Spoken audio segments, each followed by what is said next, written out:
하늘이 무너지는 것 같았어요. 억수 같은 폭우가 쏟아지던 밤, 한 여인은 장독대 사이에서 이상한 소리를 들었습니다. 손전등을 비추는 순간 심장이 멎는 줄 알았어요.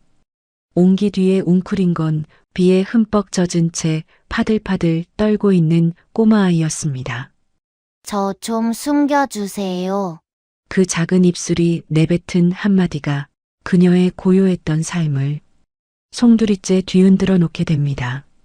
저 아이에게 대체 어떤 일이 벌어진 건지 궁금하시다면 구독과 좋아요로 함께 해주세요.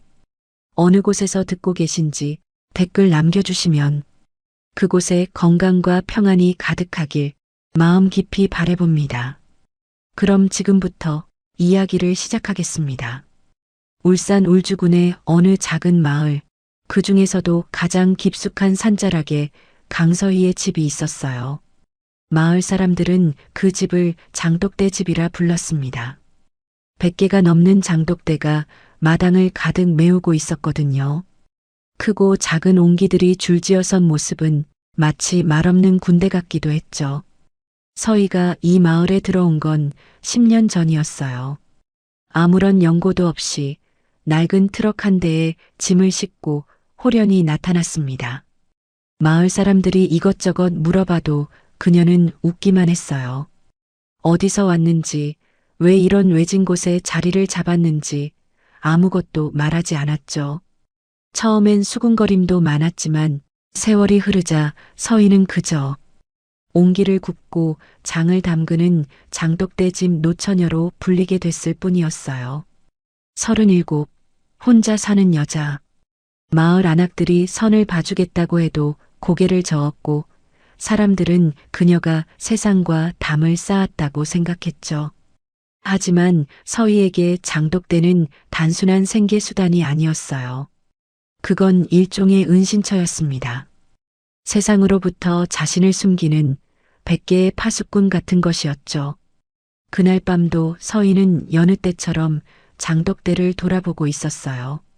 장마철이라 습기가 걱정이었거든요. 뚜껑을 하나하나 확인하며 돌아다니는데 갑자기 하늘이 무너지듯 비가 쏟아지기 시작했습니다. 서희는 서둘러 처마 밑으로 뛰어들었어요.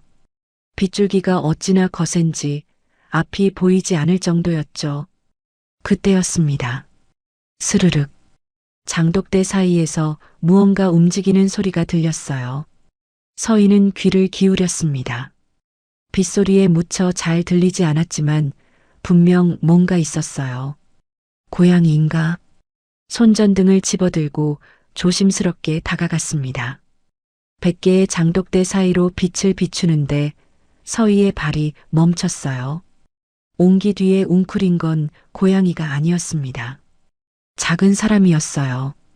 비에 흠뻑 젖은 채 무릎을 끌어안고 파들파들 떨고 있는 꼬마 아이였죠.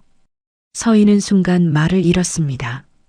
이 외진 곳에, 이 폭우 속에 웬 아이가 있는 거죠? 손전등 빛에 아이의 얼굴이 드러났어요. 7살쯤 되어 보이는 사내 아이. 창백한 얼굴에 입술은 파랗게 질려 있었습니다. 서희가 한 발짝 다가가자 아이가 화들짝 놀라며 뒤로 물러났어요. 그 눈빛에 서희는 가슴이 철렁 내려앉았습니다. 공포, 순수한 공포가 아이의 눈에 가득 차 있었거든요. 얘야, 괜찮아. 서희가 최대한 부드러운 목소리로 말했어요. 하지만 아이는 여전히 경계의 눈초리를 거두지 않았습니다. 나는 여기 사는 사람이야. 무섭지 않아. 천천히, 아주 천천히 서희가 손을 내밀었어요. 아이의 떨림이 조금 줄어드는 것 같았습니다. 그때 아이의 입술이 달싹였어요. 저 좀 숨겨주세요. 목소리가 너무 작아서 빗소리에 묻힐 뻔했습니다. 서희는 무릎을 꿇고 아이의 눈높이에 맞췄어요. 숨겨달라고? 누구한테서? 아이의 눈에 다시 공포가 스쳤습니다. 작은 손이 서희의 바짓가랑이를 꽉 움켜쥐었어요. 검은 옷 입은 아저씨들이요. 저를 쫓아와요. 제발 제발 숨겨주세요. 서희는 재빨리 주변을 살폈어요. 폭우 때문에 앞이 잘 보이지 않았지만 아직 수상한 기척은 없었습니다. 일단 안으로 들어가자. 서희는 아이를 번쩍 안아 올렸어요. 처마 밑을 지나 현관문을 열고 들어서는 순간 서희는 알았어요. 이 아이를 들이는 순간 자신이 10년간 지켜온 고요한 은둔의 삶은 끝난다는 것을. 젖은 아이를 수건으로 닦이고 마른 옷을 입히고 따뜻한 방에 눕혔어요. 아이는 여전히 서희의 손을 놓지 않았습니다. 마치 놓으면 다시 어둠 속으로 빨려 들어갈 것처럼요. 이름이 뭐니? 준우요. 준우? 좋은 이름이네. 준우야, 배고프지 않아? 아이가 고개를 끄덕였어요. 서희는 부엌으로 향했습니다. 뭔가 따뜻한 걸 먹여야 해. 냉장고를 열었지만 변변한 재료가 없었어요. 하지만 서희에겐 장독대가 있었죠. 비를 맞으며 마당으로 나갔습니다. 100개의 장독대 중 가장 깊숙한 곳에 있는 옹기 뚜껑을 열었어요. 10년 묵은 시간장. 서희가 이 마을에 와서 가장 처음 담근 장이었습니다. 한 국자 떠서 냄새를 맡았어요. 깊고 그윽한 향이 코끝을 스쳤습니다. 이거면 충분해. 부엌으로 돌아온 서희의 손놀림은 빨랐어요. 남은 밥에 물을 붓고 시간장을 넣고 뒷산에서 캐둔 약초 몇 뿌리를 썰어 넣었습니다. 보글보글 끓어오르는 국밥에서 구수한 냄새가 퍼져나왔죠. 서희는 간을 보지 않았어요. 냄새만으로도 충분했거든요. 자, 먹어봐. 서희가 국밥 한 그릇을 내밀었어요. 준우는 조심스럽게 숟가락을 들었습니다. 국물을 한 숟갈 떠서 입에 넣는 순간 아이의 눈이 커졌어요. 맛있어요. 그리고 허겁지겁 먹기 시작했습니다. 서희는 말없이 아이를 바라보았어요. 대체 무슨 일이 있었던 걸까? 검은 옷을 입은 사람들이라니. 국밥을 거의 다 먹어갈 때쯤 준우가 갑자기 숟가락을 멈췄어요. 무언가 생각난 듯한 표정이었습니다. 이 맛. 응? 우리 아빠가 찾던 맛이랑 똑같아요. 서희의 손이 굳었습니다. 아빠가 찾던 맛? 네. 아빠가 맨날 그랬어요. 어렸을 때 먹었던 국밥 맛을 다시 찾고 싶다고. 따뜻하고 먹으면 마음이 편해지는 맛이라고. 준우의 눈에 눈물이 고였어요. 근데 이모 국밥 먹으니까 아빠 생각이 나요. 아빠가 말하던 그런 느낌이에요. 서희는 아무 말도 할 수 없었습니다. 심장이 쿵쾅거렸어요. 설마 이 아이가. 준우야, 아빠 이름이 뭐니? 한도윤이요. 성진그룹 회장이에요. 순간 서희의 얼굴에서 핏기가 사라졌습니다. 성진그룹. 그 이름을 듣는 순간 10년 전의 기억이 파도처럼 밀려왔어요. 배신, 누명, 그리고 하룻밤 사이에 모든 것을 잃었던 그날. 서희는 떨리는 손으로 테이블을 짚었습니다. 창밖에서는 여전히 폭우가 쏟아지고 있었어요. 그리고 그 빗소리 너머로 희미하게 자동차 엔진 소리가 들려오기 시작했습니다. 누군가 오고 있었어요. 이 폭우 속을, 이 외진 곳까지. 빗소리 사이로 무전기에서 새어나오는 듯한 짧은 잡음이 섞여 들렸습니다. 그리고 산길 너머로 헤드라이트 두 줄기가 어둠을 가르며 다가오고 있었어요. 서희는 알았습니다.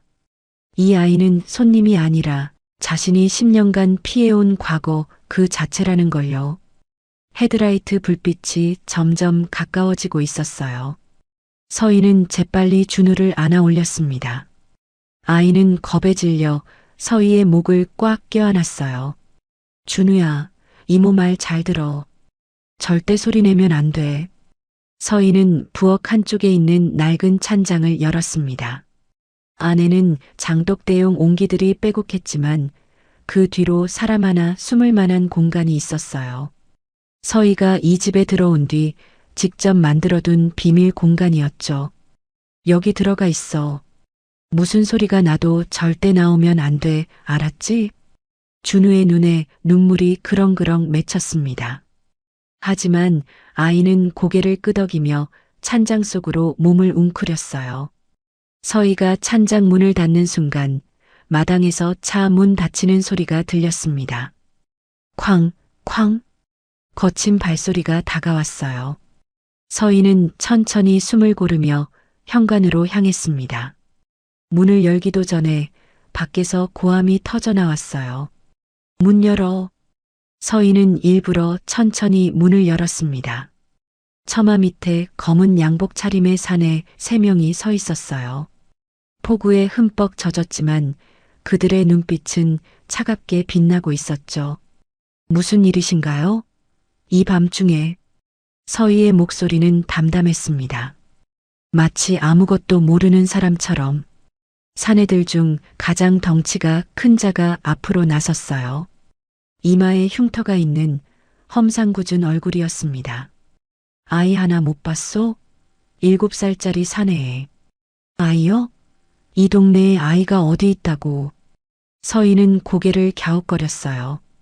흉터 사내의 눈이 가늘어졌습니다. 거짓말하지 마시오. 이 근처에서 목격됐어. 목격이요? 누가요? 이 폭우에 돌아다니는 사람이 있었나 보네. 서희의 태연한 태도에 사내들이 서로 눈짓을 주고받았어요. 그중 한 명이 서희를 밀치고 안으로 들어서려 했습니다. 뭐 하는 거예요? 서희가 팔을 뻗어 막아섰어요. 하지만 체격 차이는 어쩔 수 없었습니다. 사내가 서희를 거칠게 밀어붙이며 집 안으로 들어섰어요. 수색해.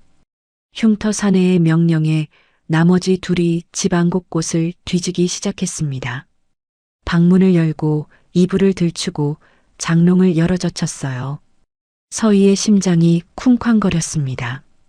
찬장. 제발 찬장은 보지 마. 한 사내가 부엌으로 들어섰어요. 서희의 숨이 멎는 것 같았습니다. 사내의 시선이 찬장 쪽으로 향하려는 순간 서희가 소리쳤어요. 거기 장독대 건드리지 마세요. 10년 묵은 장이에요. 사내가 멈칫했습니다. 서희는 재빨리 부엌으로 뛰어들어가 장독대 앞을 가로막았어요. 여긴 제 전 재산이라고요. 함부로 손 떼면 경찰 부를 겁니다. 흉터 사내가 천천히 다가왔어요. 서희의 턱을 거칠게 잡아 올렸습니다. 경찰? 이 산골에서 경찰이 올 때까지 얼마나 걸릴 것 같소? 차갑고 낮은 목소리였어요. 서희의 등줄기에 식은땀이 흘렀습니다. 우리가 찾는 애는 그냥 애가 아니야. 알아들어? 그 순간 서희는 깨달았어요. 이 사내들은 단순한 유괴범이 아니었습니다. 훈련받은 사람들, 누군가의 명령을 받고 움직이는 자들이었죠. 모르는 일이에요. 난 그냥 혼자 사는 여자라고요. 흉터 사내가 서희의 턱을 놓았습니다. 그리고 주변을 천천히 둘러보았어요. 사내가 코웃음을 쳤어요. 그리고 부하들에게 손짓했습니다. 철수해. 여긴 아닌 것 같다. 서희는 안도의 한숨을 삼켰어요. 사내들이 현관을 나서려는 순간 흉터 사내가 돌아섰습니다. 근데 아까 좀 이상하더라고. 네. 흉터 사내가 현관 쪽을 턱으로 가리켰어요. 아까 내가 들어올 때 당신 발이 뭔가를 밀어내는 것 같던데. 서희의 심장이 철렁 내려앉았습니다. 아이 신발. 진흙 묻은 준우의 작은 운동화를 발로 슬쩍 신발장 밑으로 밀어 넣었던 거예요. 설마 그걸 봤단 말이야?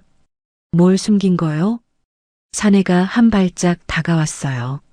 서희는 이를 악물었습니다. 숨긴 거 없어요. 제 실내화가 굴러다녀서 밀어 넣은 것 뿐이에요. 실내화? 네. 확인해 보시든가요. 서희가 담담하게 받아쳤어요. 사내의 눈이 가늘어졌습니다. 신발장 밑을 확인하려면 몸을 숙여야 했고 이 폭우에 젖은 바닥에 무릎 꿇기는 싫었던 거죠. 됐소. 사내의 눈이 서희를 뚫어지게 쳐다보았어요. 다시 올 거요. 그때까지 기억나는 거 있으면 연락하시오. 사내가 명함 한 장을 서희의 손에 쥐어줬어요. 아무런 직함도 없이 전화번호만 적힌 명함이었습니다.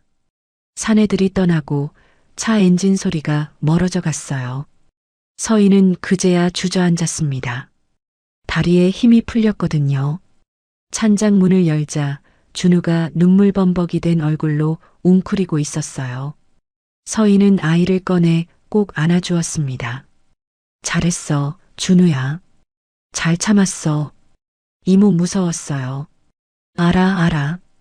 이제 괜찮아. 하지만 서희는 알았어요. 괜찮지 않다는 걸. 저들은 반드시 다시 올 거라는 걸. 다음 날 아침 서희는 마을 이장을 찾아갔습니다. 70 넘은 노인이었지만 이 마을에서 가장 신뢰받는 사람이었어요. 이장님, 어젯밤에 검은 차 보셨어요? 이장이 고개를 끄덕였어요. 맞제. 한밤중에 웬 차가 마을로 들어오더라. 혹시 뭐 아시는 거 없으세요? 저 사람들이 누군지. 이장의 얼굴이 어두워졌습니다. 서희야, 네 그 사람들한테 뭔 일 있었나? 서희는 잠시 망설였어요. 하지만 이장님은 믿을 수 있는 분이었습니다. 10년 동안 아무것도 묻지 않고 서희를 받아준 사람이었거든요. 사실은 아이 하나를 숨겨줬어요. 이장의 눈이 커졌어요. 아이? 무슨 아이? 어젯밤에 장독대 사이에 숨어 있었어요. 검은 옷 입은 사람들한테 쫓기고 있대요. 이장이 한숨을 내쉬었습니다. 서희야, 네 그거 위험한 일 아이가. 알아요. 근데 그냥 내버려둘 수가 없었어요. 이장이 서희를 물끄러미 바라보았어요. 그리고 낮은 목소리로 말했습니다. 그 사람들 아까 읍내 쪽으로 갔더라. 근데 분명히 또 올 기다. 서희야, 조심해라. 서희는 고개를 숙여 인사했어요. 집으로 돌아오는 길 서희의 머릿속은 복잡했습니다. 성진그룹. 그 이름이 자꾸만 맴돌았어요. 10년 전 서희는 성진그룹 산하 최고급 한식당의 수석 주방장이었습니다. 27의 나이에 그 자리에 오른 건 천재라는 소리를 들을 만큼 대단한 일이었죠. 하지만 그 모든 게 하룻밤 사이에 무너졌어요. 누명, 배신, 그리고 영원히 요리를 하지 못하게 될 거라는 협박. 서희는 도망치듯 서울을 떠났습니다. 아무도 자신을 모르는 곳으로, 아무도 찾지 못할 곳으로. 그렇게 10년을 숨어 살았어요. 그런데 이제 그 성진그룹 회장의 아들이 자신의 장독대 밑에 숨어든 거예요. 운명이라고 해야 할까요? 아니면 저주라고 해야 할까요? 집에 도착하자 준우가 창가에 서서 서희를 기다리고 있었어요. 작은 손을 흔드는 아이의 모습에 서희의 마음이 아렸습니다. 저 아이도 쫓기고 있어. 나처럼. 서희는 결심했어요. 일단은 이 아이를 지켜야 한다고. 과거가 어떻든 지금 눈앞에 있는 건 겁에 질린 7살짜리 아이니까요. 하지만 서희는 몰랐습니다. 검은 양복의 사내들이 읍내에서 누군가와 통화하고 있다는 것을. 네, 아직 못 찾았습니다. 하지만 수상한 여자가 하나 있습니다. 전화기 너머로 차갑고 낮은 목소리가 흘러나왔어요. 이름이 뭐지? 강서희라고 합니다. 장독대 집에 혼자 사는 여자입니다. 전화기 너머에서 잠시 침묵이 흘렀어요. 그리고 낮게 웃는 소리가 들렸습니다. 강서희? 그 서희가 거기 있었어? 흉터 사내의 눈이 번뜩였어요. 아십니까? 알고 말고. 10년 전에 우리가 쫓아낸 여자야. 전화기 너머의 목소리가 차갑게 명령했습니다. 그 여자 절대 놓치지 마. 준우를 숨기고 있을 가능성이 높아. 전화가 끊겼어요. 흉터 사내의 입꼬리가 올라갔습니다. 10년 전에 쫓아낸 여자가 거기 숨어 있었어? 재밌게 됐네. 산 너머로 해가 떠오르고 있었어요. 하지만 서위의 하늘에는 먹구름이 몰려오고 있었습니다. 사흘이 지났어요. 서희는 준우를 데리고 숨죽이며 지냈습니다. 낮에는 준우를 집 안에만 있게 하고 밤에만 잠깐씩 마당에 나와 바람을 쐬게 했어요. 아이는 불안해했지만 서희의 말을 잘 따랐습니다. 하지만 평화는 오래가지 않았어요. 나흘째 되던 날 아침 마을 입구에 검은 승합차 세대가 들어섰습니다. 이번엔 3명이 아니었어요. 10명이 넘는 사내들이 차에서 내렸습니다. 흉터 사내가 선두에 서서 마을을 둘러보았어요. 그리고 확성기를 들어 올렸습니다. 마을 주민 여러분, 잠시 협조 부탁드립니다. 목소리는 정중했지만 그 뒤에 선 사내들의 눈빛은 차가웠어요. 마을 사람들이 하나둘 집 밖으로 나왔습니다. 우리는 실종된 아이를 찾고 있습니다. 7살 남자아이, 이름은 한준우. 사내가 준우의 사진을 꺼내 들었어요. 이 아이를 보신 분은 신고해 주십시오. 살해금으로 5천만 원을 드리겠습니다. 마을 사람들 사이에서 술렁임이 일었어요. 5천만 원. 이 작은 마을에서는 상상도 못할 큰 돈이었거든요. 서희는 창문 틈으로 그 광경을 지켜보았습니다. 손이 떨렸어요. 준우는 서희의 뒤에 숨어 옷자락을 꽉 움켜쥐고 있었죠. 이모, 저 아저씨들이에요. 저를 쫓던. 쉿, 조용히 해. 괜찮아. 하지만 괜찮지 않았습니다. 흉터 사내가 이장을 찾아갔어요. 서희의 심장이 쿵쾅거렸습니다. 이장님은 비밀을 지켜주실까? 한참을 대화하던 이장이 고개를 저었어요. 사내의 얼굴이 굳어졌습니다. 그리고 부하 한 명에게 뭔가를 지시했어요. 잠시 후 그 부하가 서류 뭉치를 들고 마을 사람들 앞에 섰습니다. 여러분께 한 가지 알려드릴 게 있습니다. 이 마을에 사는 강서희라는 여자 알고 계시죠? 마을 사람들이 고개를 끄덕였어요. 장독대 집 노처녀. 다들 아는 얼굴이었으니까요. 이 여자는 10년 전 서울의 한 고급 식당에서 손님 음식에 정체불명의 성분을 넣은 혐의로 쫓겨난 사람입니다. 순간 마을 전체가 조용해졌어요. 피해자는 중태에 빠졌고 이 여자는 조사도 받지 않은 채 도주했습니다. 서희의 눈앞이 캄캄해졌어요. 거짓말. 전부 거짓말이야. 하지만 그녀의 말을 10년 전에도 아무도 믿어주지 않았습니다. 마을 사람들의 눈빛이 달라지기 시작했어요. 수군거림이 퍼져나갔습니다. 음식에 뭘 탔다고? 아이고 마, 그런 사람이었나? 그래서 요 처바퀴가 숨어 살았구마이. 서희는 창문에서 한 발짝 물러섰어요. 다리에 힘이 풀렸습니다. 10년간 쌓아온 모든 것이 무너지는 소리가 들리는 것 같았어요. 그날 오후 마을 사람들의 태도가 완전히 바뀌었습니다. 단골로 장을 사가던 아주머니가 서희의 집 앞을 지나치며 고개를 돌렸어요. 인사를 건네도 대답이 없었습니다. 아주머니, 이번 달 된장 가져가실. 됐다마. 인자 안 살 끼다.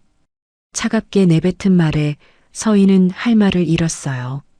저녁 무렵 이장이 찾아왔습니다. 서희는 문을 열며 한 줄기 희망을 품었어요. 이장님만은 자신을 믿어주실 거라고. 하지만 이장의 얼굴은 굳어 있었습니다. 서희야. 이장님, 그 사람들 말 다 거짓말이에요. 저는 그런 적 없어요. 알아. 네가 그럴 사람 아닌 거 나는 안다. 서희의 눈에 눈물이 고였어요. 이장이 한숨을 내쉬었습니다. 근데 서희야, 마을 사람들이 무서워 갖고 난리다. 네. 저 사람들이 오늘 낮에 김신의 논둑을 밟아 뿌렸어. 일부러. 그라고 말했대. 아이 못 찾으면 마을 전체가 피해볼 기라고. 서희의 얼굴이 창백해졌습니다. 마을 사람들이 니를 인자 고만해 보내자 하네. 이장님, 나는 반대했어. 근데 다수결이라 서희야, 미안하다. 이장이 고개를 숙였어요. 주름진 눈가에 물기가 맺혀 있었습니다. 서희야, 네 하나 때문에 동네가 시끄러워진 기는 사실이다. 서희는 아무 말도 할 수 없었습니다. 문이 닫히고 서희는 그 자리에 주저앉았어요. 10년이었습니다. 10년 동안 이 마을에서 조용히 살아왔어요.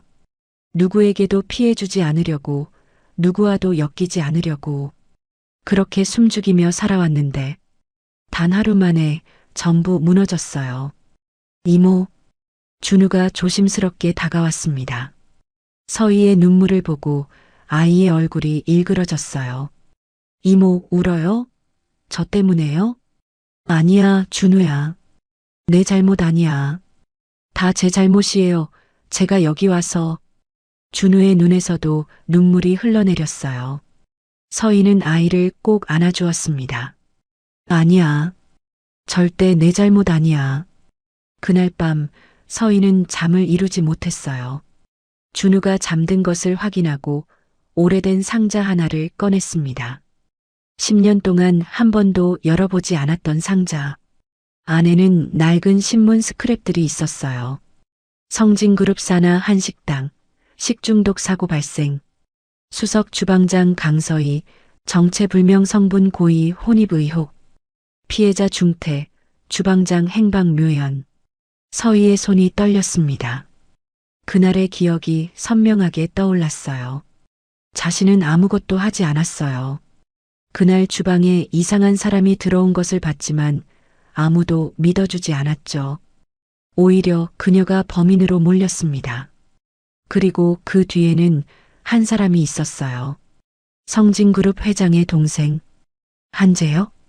지금 준우를 쫓고 있는 사람들의 배후. 그리고 10년 전 서희의 인생을 망친 장본인. 서희는 신문 스크랩 사이에서 낡은 사진 한 장을 꺼냈어요. 성진그룹 창립 기념 만찬 사진이었습니다. 사진 속에는 젊은 서희가 요리사 복장을 하고 서 있었어요.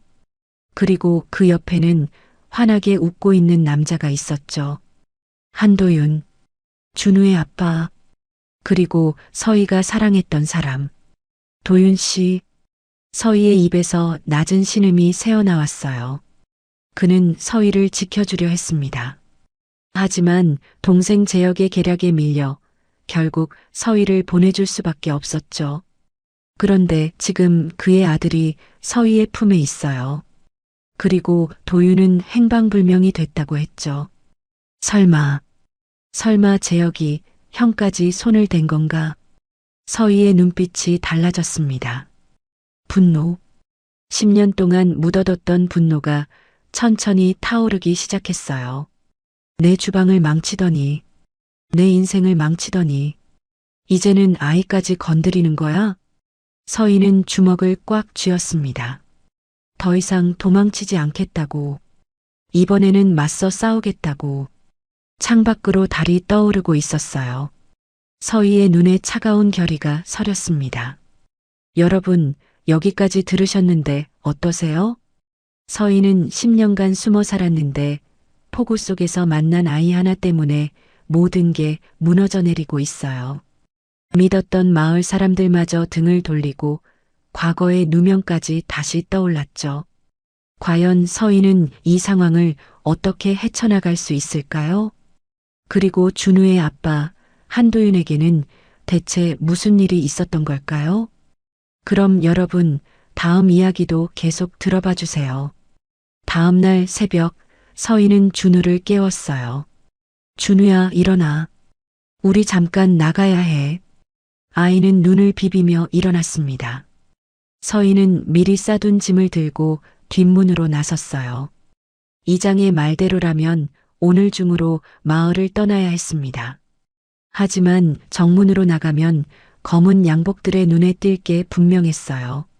서희는 뒷산 새길을 통해 읍내로 나갈 생각이었죠. 새벽 안개가 자욱했어요.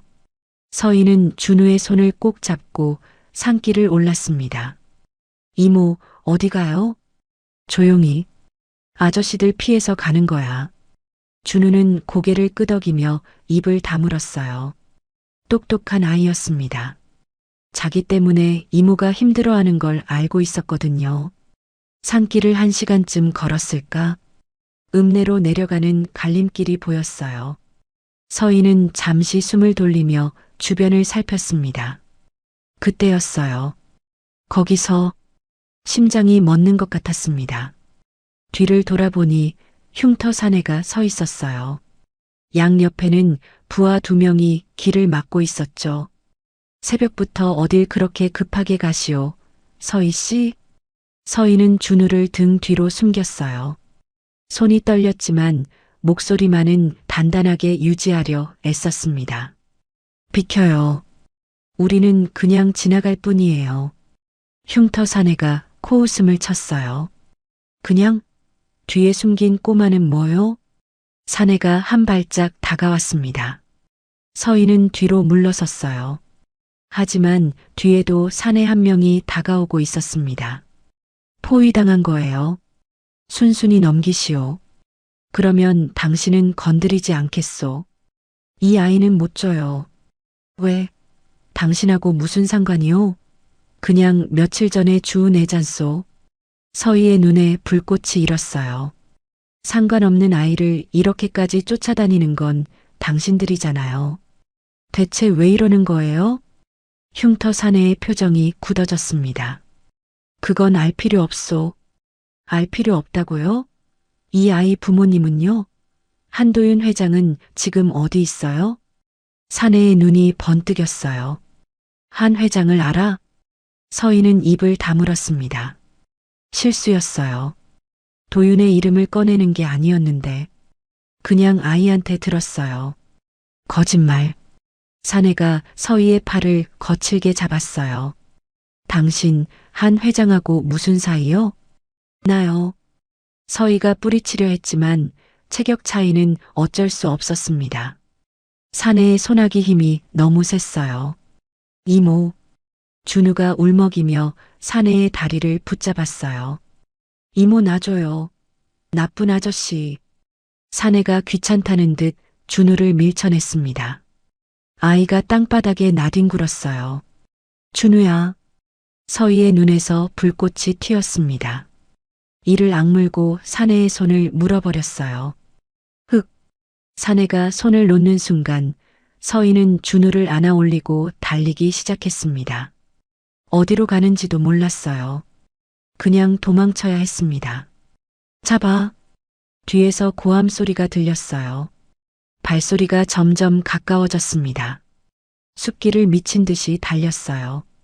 나뭇가지가 얼굴을 핥히었지만 멈출 수 없었습니다. 준우가 서희의 목을 꽉 껴안고 있었어요.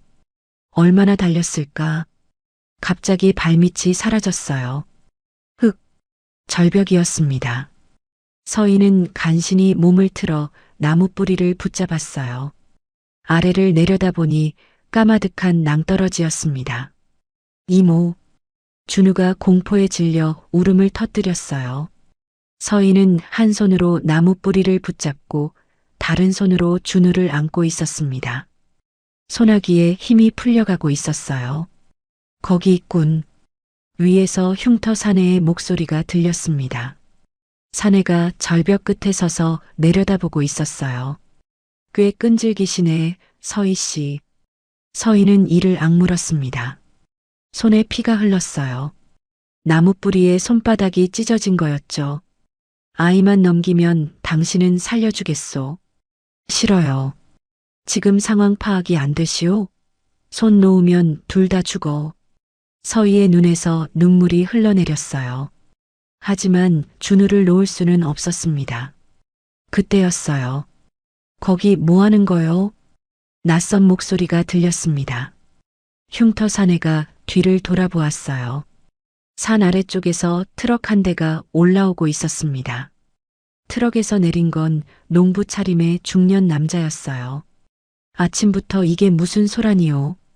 흉터 사내가 인상을 썼어요. 목격자가 생긴 거였죠. 상관 마시오. 우리 일이니까. 상관 말라고? 여기가 어딘 줄 알고. 내 밭이요. 남자가 거침없이 다가왔어요. 손에는 괭이가 들려 있었습니다. 흉터 사내가 부하들에게 눈짓했어요. 부하들이 남자를 가로막았지만 남자는 물러서지 않았습니다. 경찰 부를까? 응. 남자가 휴대폰을 꺼내 들었어요. 흉터 사내의 표정이 굳어졌습니다. 철수해. 사내가 낮게 명령했어요. 부하들이 움직이기 시작했습니다. 하지만 저 여자가 시끄러. 일단 철수라니까. 사내들이 사라지고 남자가 절벽 끝으로 달려왔어요. 괜찮소? 손 잡아요. 서인은 남자의 손을 잡고 간신히 올라왔습니다. 준우를 아는 채로 그 자리에 주저앉았어요. 온몸에 힘이 풀렸습니다. 고맙습니다. 아이고, 이게 무슨 일이오? 손에서 피가 나네. 남자가 수건을 꺼내 서희의 손을 감싸주었어요. 투박하지만 따뜻한 손길이었습니다. 저 사람들이 누구요? 왜 이런 짓을 하는 거오? 서희는 대답할 수가 없었어요. 눈물만 흘러내렸습니다. 남자는 더 묻지 않았어요. 대신 트럭에 서희와 준우를 태웠습니다. 일단 내 집으로 갑시다. 거기서 쉬고 생각해요.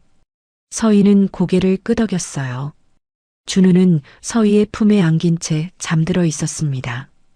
공포와 피로에 지친 거였죠. 트럭이 산길을 내려가는 동안 서희는 창밖을 바라보았어요. 모든 게 무너졌습니다. 마을에서 쫓겨났고 적들에게 쫓기고 이제는 낯선 사람의 도움에 의지해야 하는 신세가 됐어요. 이게 바닥이구나. 더 이상 내려갈 곳이 없구나. 트럭이 작은 농가 앞에 멈췄어요. 남자가 서희를 부축해 안으로 데려갔습니다. 여기서 좀 쉬어요. 밥 차려줄게. 남자가 부엌으로 들어갔어요. 서희는 방 한구석에 앉아 멍하니 벽을 바라보았습니다. 그때 탁자 위에 놓인 신문이 눈에 들어왔어요. 펼쳐진 페이지에 큼지막한 광고가 실려 있었습니다. 성진그룹 전통 장류 경연대회, 올해도 성황리 개최 예정. 서희의 눈이 커졌어요. 우승자에게는 그룹 경영 참여권 및 상금 5억 원 수여. 심장이 쿵쾅거리기 시작했습니다. 기사 날짜를 확인했어요. 며칠 전 신문이었습니다. 서희의 머릿속에서 무언가가 번뜩였어요. 성진그룹 경연대회. 우승하면 경영 참여권. 그 말은 곧 제역과 정면으로 맞설 수 있다는 뜻이었습니다.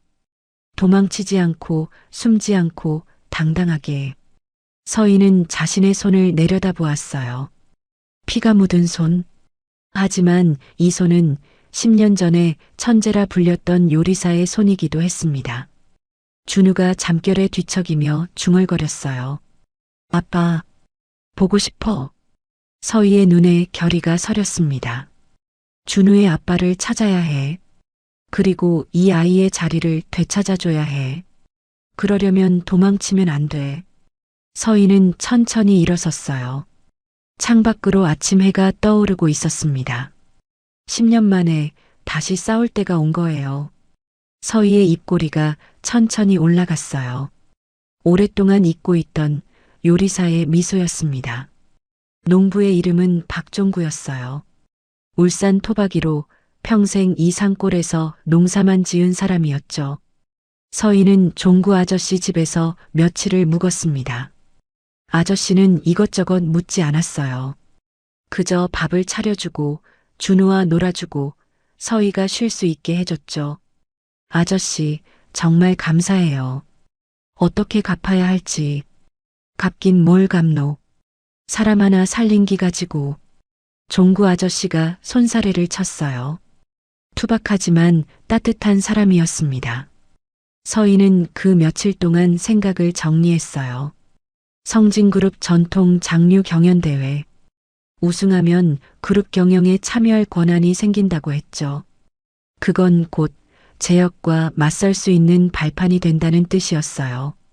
도윤의 행방을 알아낼 수도 있고 준우의 자리를 되찾아줄 수도 있었습니다. 하지만 문제가 있었어요. 장독대가 없어. 서희가 중얼거렸습니다. 장독대? 종구 아저씨가 고개를 갸웃거렸어요. 장독대 찾는다며? 우리 동네 어르신 중에 장 담그시는 분 있는데. 서희의 눈이 번뜩였습니다. 정말요? 응. 김말순 할매라고 80 넘었는데 아직도 장 담그신다. 근데 요새 몸이 안 좋아갖고 장사는 못 하신다 카더라.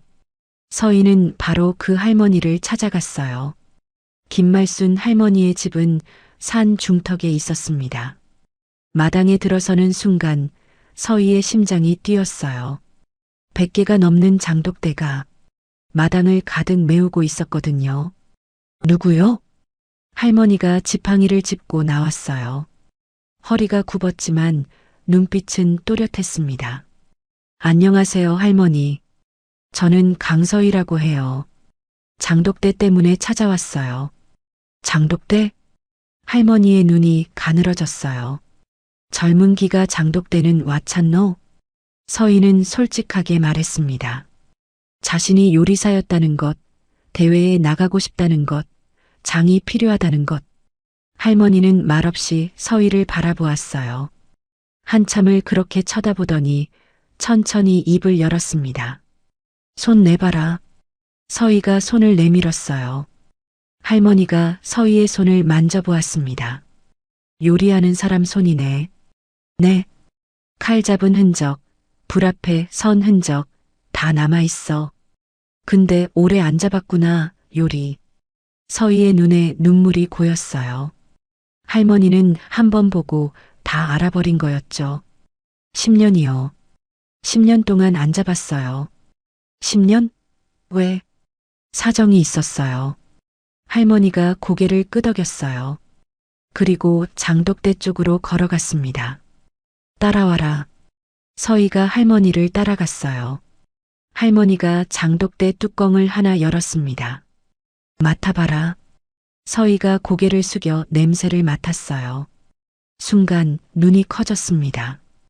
이건 20년은 됐어요. 근데 서희가 미간을 찌푸렸어요.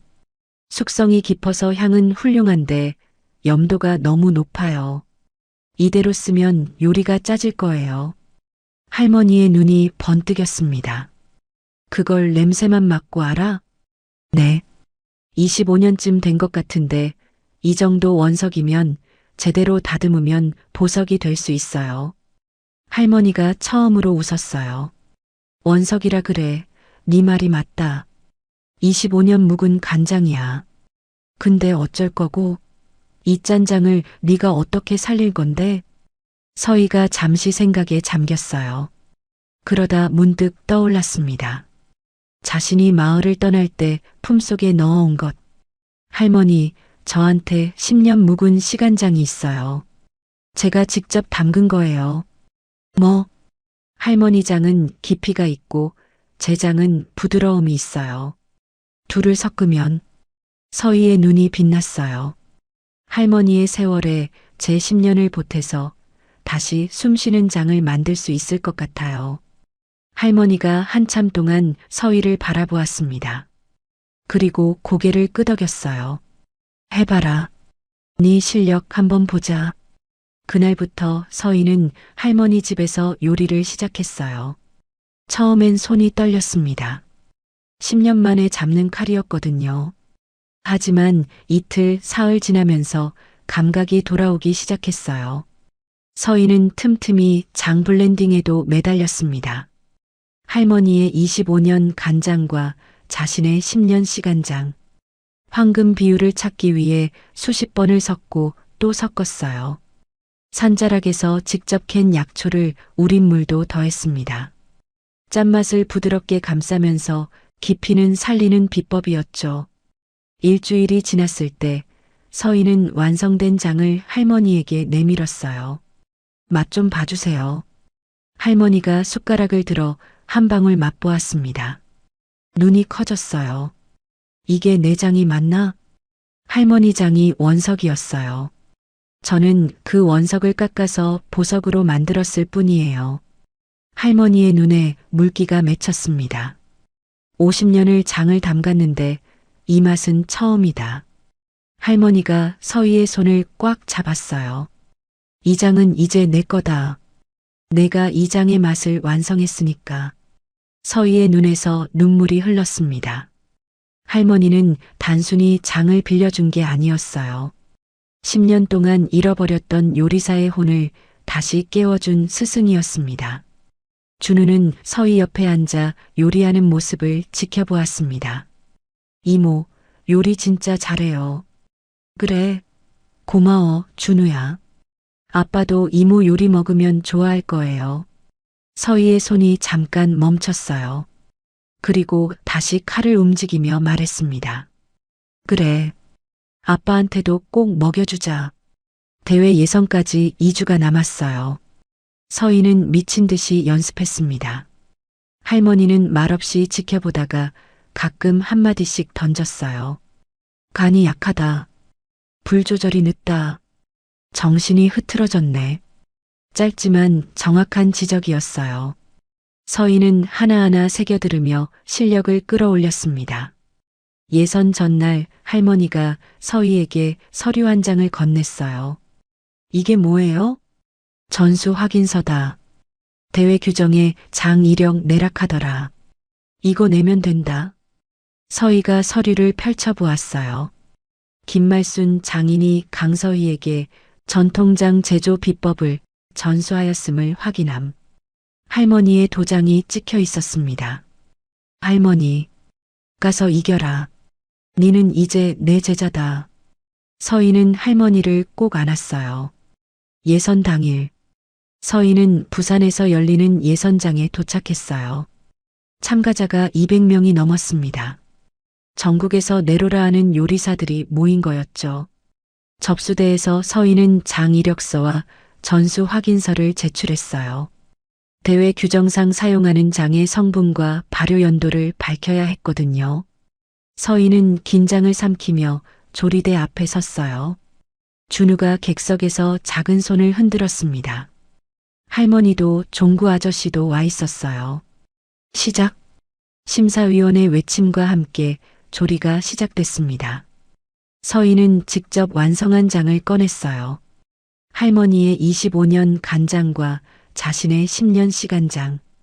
울죽은 약초 물로 빚어낸 서희만의 장이었죠. 손이 춤추듯 움직였습니다. 10년 동안 잠들어 있던 실력이 깨어나고 있었어요. 저 사람 손놀림이 보통이 아닌데? 장다루는 솜씨 좀 봐. 주변에서 수군거림이 들렸어요.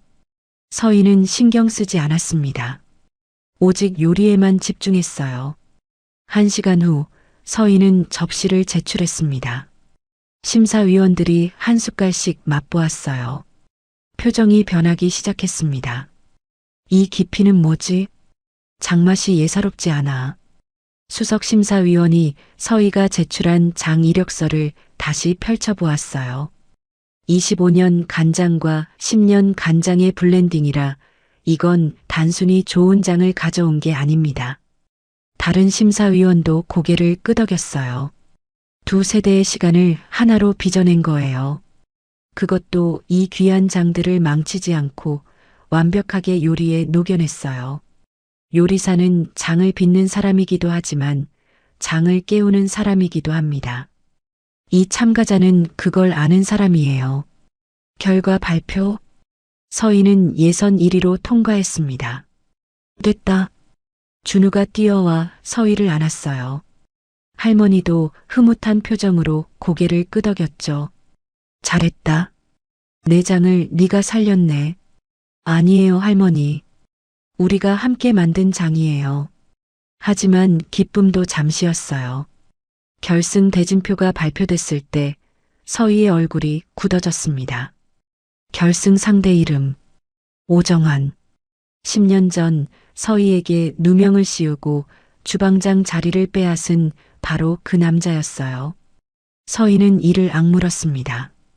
잊지 않았어. 단 하루도 잊은 적 없었다고. 결승전은 일주일 뒤 서울에서 열렸습니다. 성진그룹 본사 대강당. 수백 명의 관객과 카메라가 지켜보는 가운데 서희는 조리대 앞에 섰어요. 맞은편에는 오정환이 서 있었습니다. 10년 전보다 살이 찌고 얼굴에 기름기가 흘렀어요. 하지만 그 교활한 눈빛은 여전했죠. 어머, 이게 누구야? 서희 씨 아니야? 오정환이 비웃듯 말했어요. 10년 만이네. 그때 도망친 거 아직도 기억나는데. 서희는 대답하지 않았어요. 그냥 묵묵히 재료를 정리했습니다. 무시? 좋아요. 대신 또 지면 이번엔 어디로 도망칠 건지 궁금하네. 오정환이 코웃음을 쳤어요. 시작. 심사위원장의 선언과 함께 결승전이 시작됐습니다. 오정환은 화려했어요. 불쇼를 하듯 펜을 휘두르고 현란한 칼질로 관객들의 탄성을 자아냈죠. 반면 서희는 조용했습니다. 묵묵히 담담히 자신만의 요리를 만들어갔어요. 준우가 객석에서 두 손을 모으고 기도하듯 서희를 바라보았습니다. 할머니도 종구 아저씨도 긴장된 표정이었어요. 서희는 마지막 순간 장독대에서 가져온 간장을 국물에 넣었습니다. 25년 묵은 간장. 그리고 포구 치던 밤 준우에게 끓여줬던 그 국밥의 기억. 완성. 서희가 접시를 들어 올렸어요. 이름은 생명력의 국. 심사위원들이 먼저 오정환의 요리를 맛봤습니다. 화려하네요.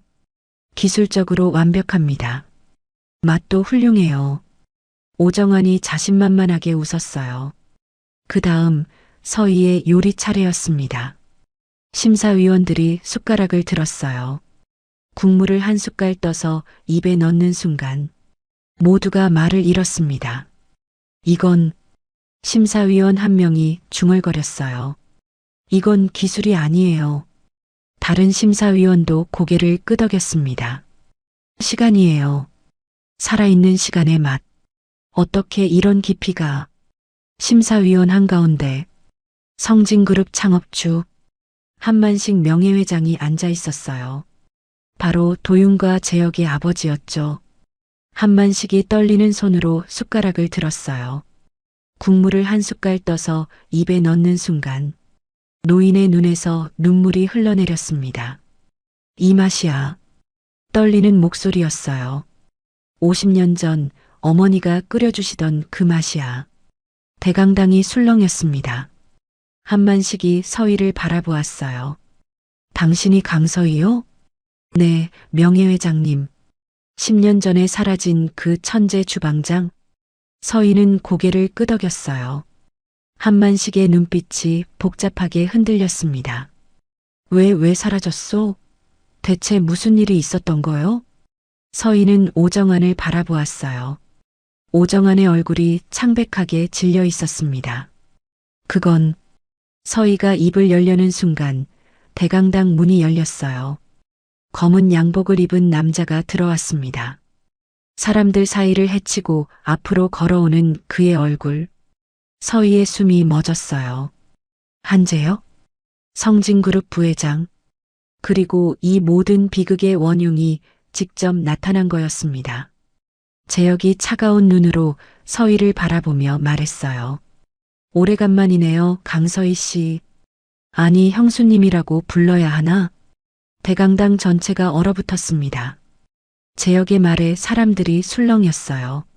명예회장의 얼굴이 굳어졌습니다. 재혁아, 그게 무슨 소리냐? 아버지는 모르셨죠. 형이 이 여자랑 결혼하겠다고 집안에 처음으로 맞섰다는 거. 서희의 손이 떨렸어요. 하지만 피하지 않았습니다. 네, 맞아요. 서희가 또렷하게 말했어요. 저는 한도윤 회장과 교제하던 사이였어요. 10년 전에요. 대강당이 다시 술렁였습니다. 명예회장이 팔걸이를 꽉 쥐었어요. 회장님께 인사드리러 가기로 한 날이었어요. 서희의 눈에 눈물이 고였습니다. 그날 밤 제가 담당하던 VIP 만찬에서 식중독 사고가 났어요. 저는 아무것도 안 했는데 누군가 제 음식에 뭔가를 넣었어요. 서희가 오정환을 바라보았어요. 오정환의 얼굴이 새하얗게 질렸습니다. 그리고 그 누군가는 제 자리를 노리고 있던 사람이었죠. 거짓말이야. 오정환이 소리쳤어요. 증거 있어? 증거. 그때 서희의 뒤에서 목소리가 들렸습니다. 증거라면 여기 있습니다. 사람들이 돌아보았어요. 휠체어를 탄 남자가 대강당 안으로 들어오고 있었습니다. 서희의 심장이 멎는 것 같았어요. 도윤 씨? 한도윤이었습니다. 수척해진 얼굴, 휠체어에 앉은 몸. 하지만 분명히 도윤이었어요. 아빠. 준우가 객석에서 뛰쳐나왔습니다.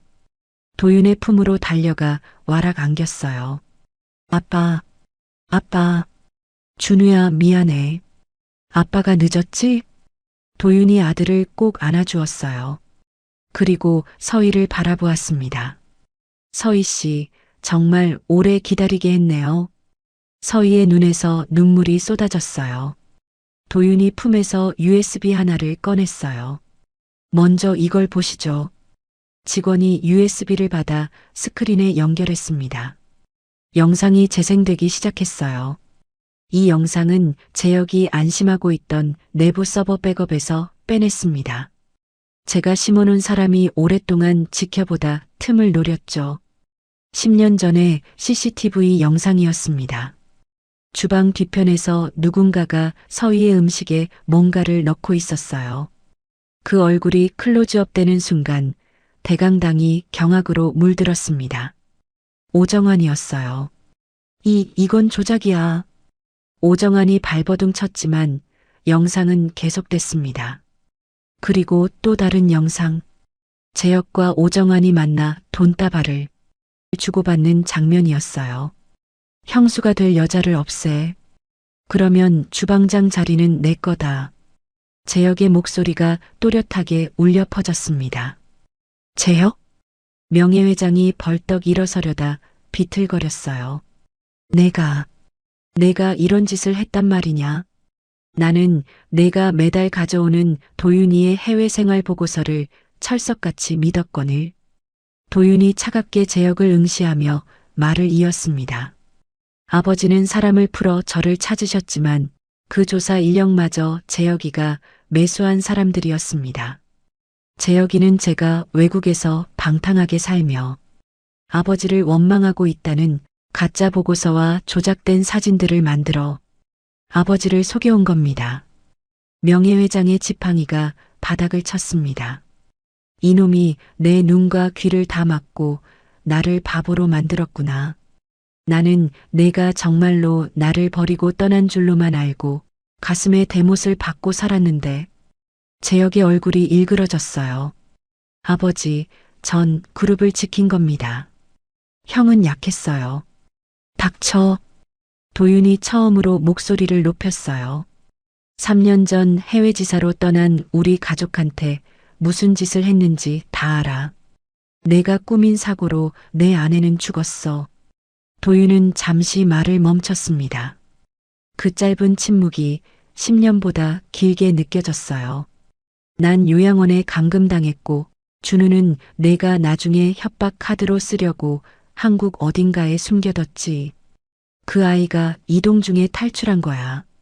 서희의 머릿속에서 포구 치던 그날 밤이 떠올랐어요. 장독대 사이에서 떨고 있던 준우.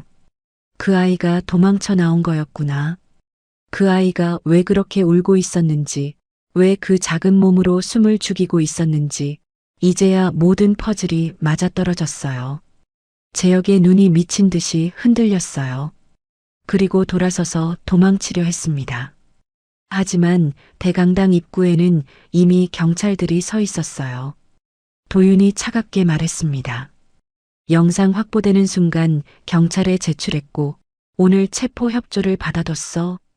한재혁 씨 감금 및 업무방해 혐의로 체포합니다. 재혁이 끌려가는 모습을 오정환이 멍하니 바라보았어요. 그리고 자신에게도 경찰이 다가오는 걸 보았죠. 오정환 씨도 함께 가시죠. 오정환이 털썩 무릎을 꿇었습니다. 살려주세요. 저는 시킨 대로 했을 뿐이에요. 하지만 아무도 그의 말에 귀 기울이지 않았어요. 그제야 서희는 다리에 힘이 풀려 그 자리에 주저앉았어요. 끝났어. 10년이었습니다. 10년 동안 짊어지고 살았던 누명이 벗겨지는 순간이었어요. 명예회장이 서희 앞으로 다가왔습니다. 떨리는 손으로 서희의 손을 잡았어요. 미안하오, 서희 씨. 이 늙은이가 몰랐어. 아닙니다, 명예회장님. 도윤이 휠체어에서 일어나 서희에게 다가왔습니다. 비틀거리면서도 한 발짝 한 발짝. 서희 씨, 무리하시면 안 돼요. 10년 동안 하고 싶었던 말이 있어요. 도윤이 서희의 손을 잡았어요. 기다려줘서 고마워요. 그리고 미안해요. 서희는 아무 말도 못하고 울기만 했습니다. 준우가 두 사람 사이로 끼어들었어요. 아빠, 이모가 저 지켜줬어요. 밥도 해주고 숨겨주고. 알아. 아빠가 다 들었어. 도윤이 준우의 머리를 쓰다듬었어요. 준우가 잠시 서희를 올려다보았어요. 그리고 아무 말 없이 그녀의 손을 꼭 붙잡았습니다. 8개월 후 서희는 성진그룹의 복직 제안을 거절했어요. 서울의 화려한 자리 대신 그녀가 선택한 건 다른 곳이었습니다. 울산 울주군의 작은 마을, 장독대가 있는 그 집이었어요. 명예회장은 그 집을 한 번도 찾아오지 않았지만 매달 같은 주소로 장독에 쓸 콩을 보내줬습니다. 엄마, 나왔어요. 주말마다 준우가 찾아왔습니다. 도윤도 재활 치료를 받으며 조금씩 건강을 회복하고 있었어요. 어서 와, 준우야. 손 씻고 와. 밥 다 됐어. 서희가 국밥 냄새 가득한 부엌에서 웃으며 말했어요. 준우가 마당을 뛰어다니며 장독대 사이를 누볐습니다. 그 모습을 바라보던 서희의 곁으로 도윤이 다가왔어요. 서희야, 여기가 좋아? 응, 여기가 좋아. 서희가 장독대를 바라보며 말했습니다. 이 장독대들이 날 지켜줬거든. 10년 동안. 도윤이 서희의 어깨를 감싸 안았어요. 이제는 내가 지켜줄게. 서희가 도윤의 품에 기대었습니다. 마당에서 준우의 웃음소리가 울려 퍼졌어요. 저녁 노을이 장독대 위로 내려앉았어요. 100개가 넘는 옹기들이 붉은 빛을 머금고 있었습니다. 서희는 문득 폭우가 쏟아지던 그날 밤을 떠올렸어요. 장독대 사이에서 떨고 있던 작은 아이. 그 아이를 품에 안은 순간 모든 것이 바뀌었죠. 비는 그치고 장독대 위로 따뜻한 봄볕이 내리고 있었어요. 서희는 하늘을 올려다보며 나지막이 중얼거렸습니다. 이제야 우리 인생에도 봄이 왔구나. 여러분, 오늘 이야기 어떠셨어요? 폭우 속 장독대에 숨어든 아이 하나가 서희의 인생을 바꾸고 결국 한 아이의 인생까지 구해냈죠.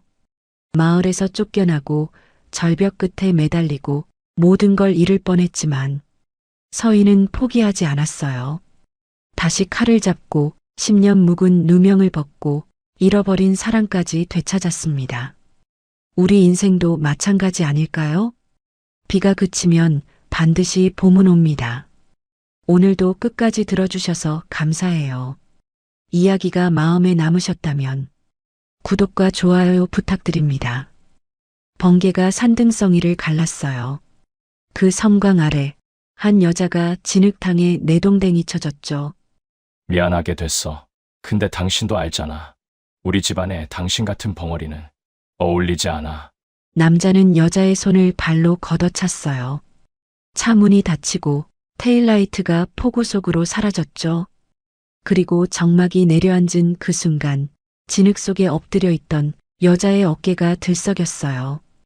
흐느낌이 아니었어요. 웃고 있었죠. 오늘 이야기는 끝까지 들어야 비로소 의미가 보이는 이야기입니다. 도대체 어떤 일이 있었던 걸까요? 놓치지 않으시려면 구독과 좋아요로 함께 해주세요. 그럼 이제 이야기를 계속 들려드릴게요. 빗줄기가 살을 때리듯 쏟아지고 있었어요. 강원도 깊은 산속 포장도 안 된 비탈길에 검은 세단 한 대가 멈춰섰죠. 헤드라이트 불빛이 빗속에서 갈라지며 앞을 비췄지만 그 너머는 아무것도 보이지 않는 칠흑 같은 어둠뿐이었어요. 운전석 문이 열리더니 한 남자가 내렸어요. 값비싼 맞춤 정장이 순식간에 젖어들었지만 그는 개의치 않는 표정이었죠. 백도윤 35. 국내 굴지의 건설그룹 백씨 가문의 장남. 그가 조수석으로 돌아가 문을 벌컥 열었어요. 내려. 차 안에서 한 여자가 겁에 질린 눈으로 그를 올려다봤어요. 윤서진 32. 백도윤의 아내.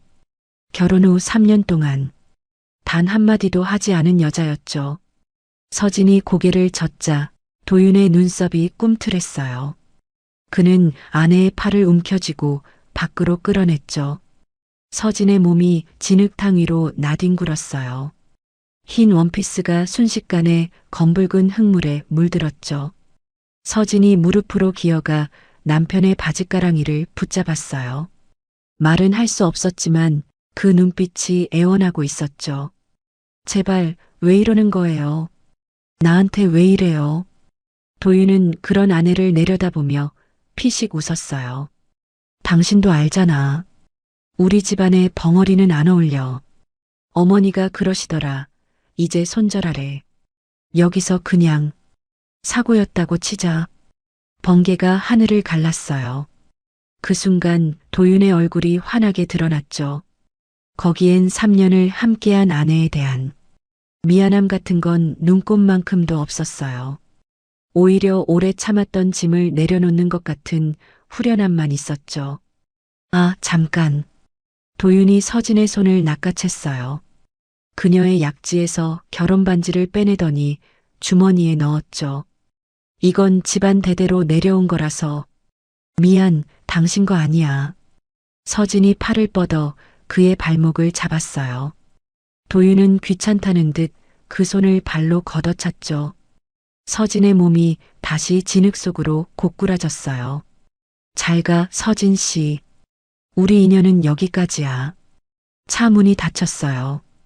엔진 소리가 포효하듯 울리더니 테일라이트가 빗속으로 멀어져 갔죠. 빨간 불빛이 산모퉁이를 돌아 완전히 사라지고 천둥 소리와 빗소리만 산을 뒤덮었어요. 진흙탕에 엎드린 서진은 미동도 하지 않았어요. 어깨가 들썩이고 있었죠. 흐느끼는 것처럼 보였어요. 하지만 아니었어요. 그건 웃음이었거든요. 서진이 천천히 상체를 일으켰어요.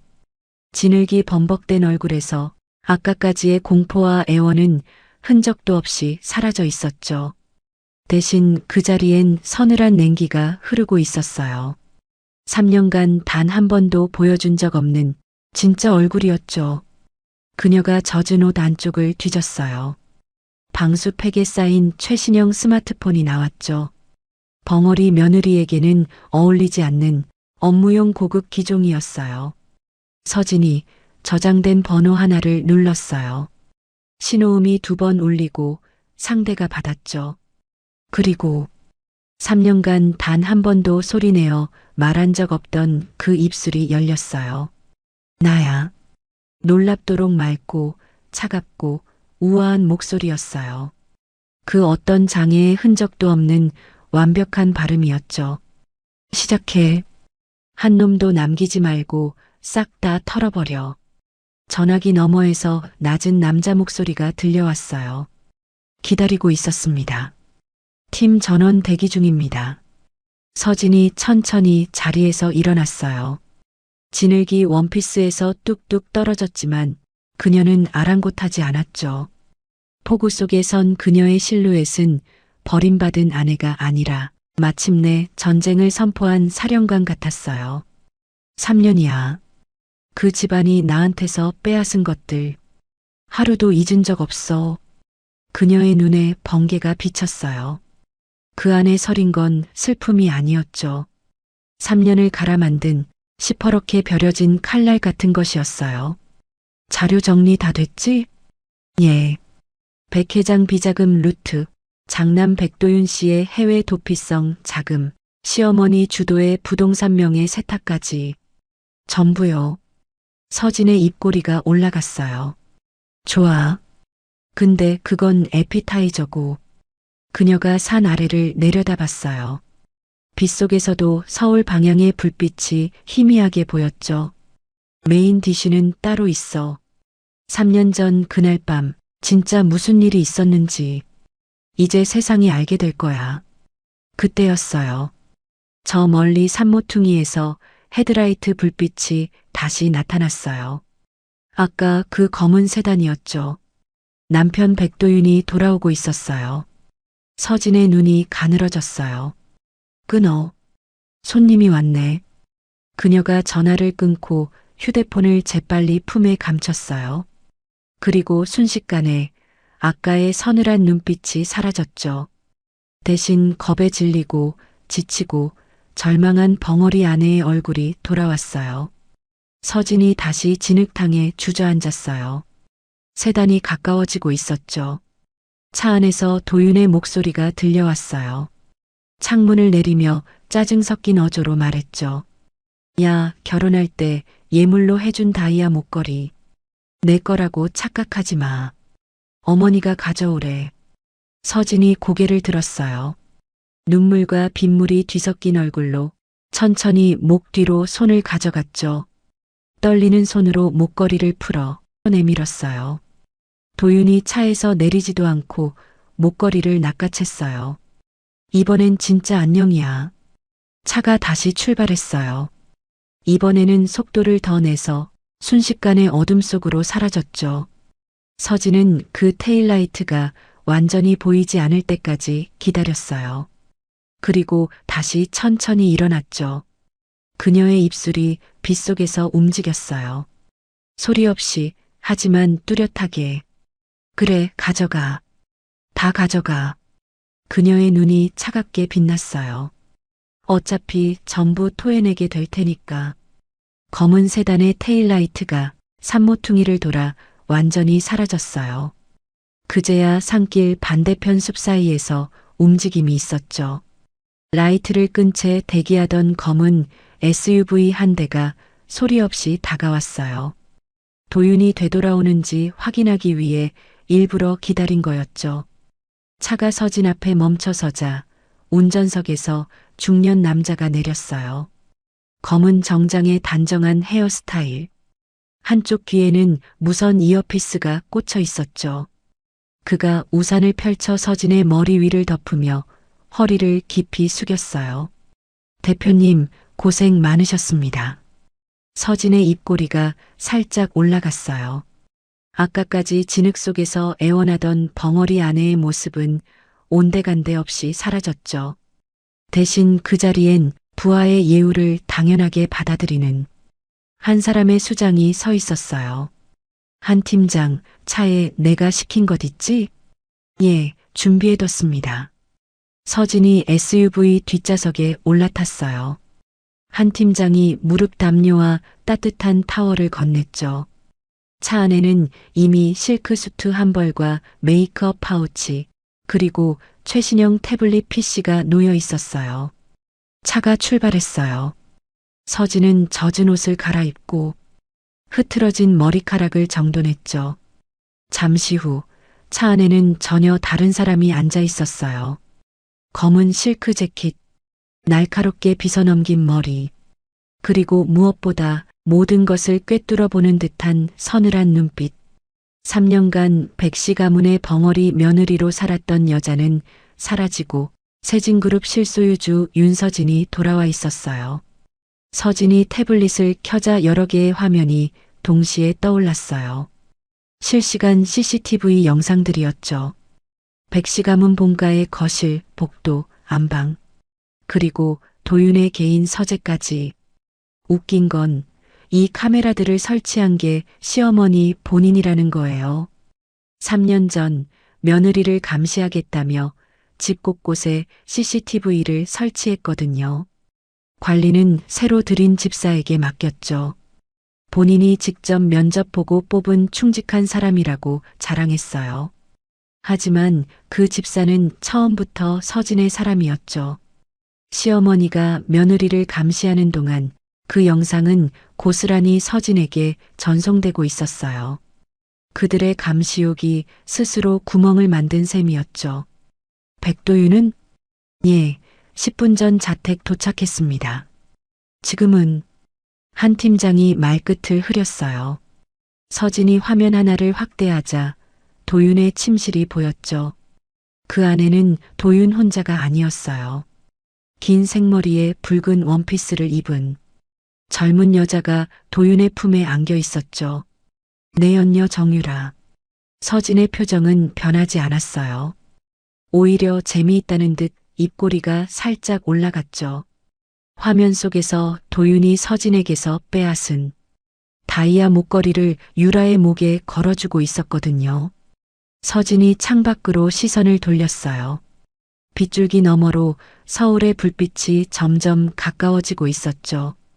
그녀의 눈에 3년 전의 기억이 스쳐 지나갔어요. 그때 서진의 부모님은 중견 건설사를 운영하고 있었어요.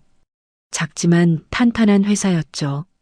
문제는 백씨 가문이 그 회사의 핵심 기술과 부지를 탐냈다는 거예요. 처음엔 인수 제안이었어요. 거절하자 협박이 됐고 그래도 버티자 부모님은 의문의 교통사고로 세상을 떠났죠. 경찰은 단순 사고로 종결했어요. 하지만 서진은 알고 있었죠. 사고 당일 부모님 차량의 블랙박스가 사라졌다는 것.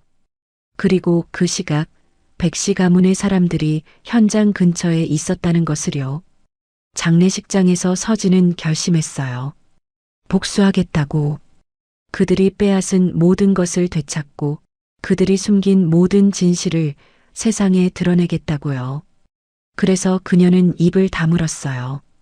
사고 후유증으로 인한 실어증, 의사가 써준 진단서 한 장이면 충분했죠. 그때 백씨 가문에서 먼저 손을 내밀었어요. 부모님 사망 후 서진에게 남은 건 빚더미와 회사 지분뿐이었거든요. 백씨 가문은 그 지분을 완전히 흡수하려면 결혼이 가장 깔끔하다고 판단했죠. 게다가 부모님 사고 충격으로 말을 잃은 여자라면 비밀을 누설할 수도 없으니 안전한 며느리감이었어요. 서진은 그 기회를 역이용했어요. 적의 품 안으로 스스로 걸어 들어간 거죠. 덕분에 그녀는 3년 동안 백씨 가문의 모든 추악한 비밀을 두 눈으로 보고 두 귀로 들을 수 있었어요.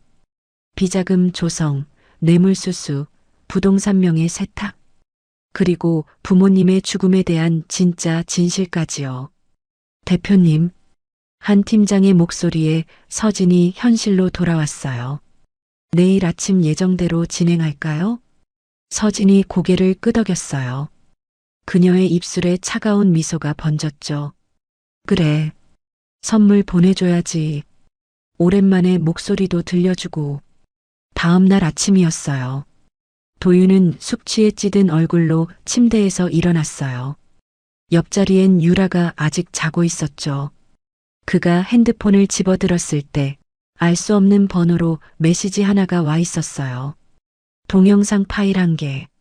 도윤이 무심코 재생 버튼을 눌렀어요. 그리고 그의 얼굴이 굳어졌죠.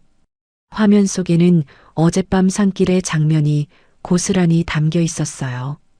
빗속에서 서진을 차 밖으로 끌어내는 자신, 진흙탕에 쓰러진 아내의 손을 발로 걷어차는 자신, 결혼 반지를 빼앗으며 비웃는 자신의 얼굴이요.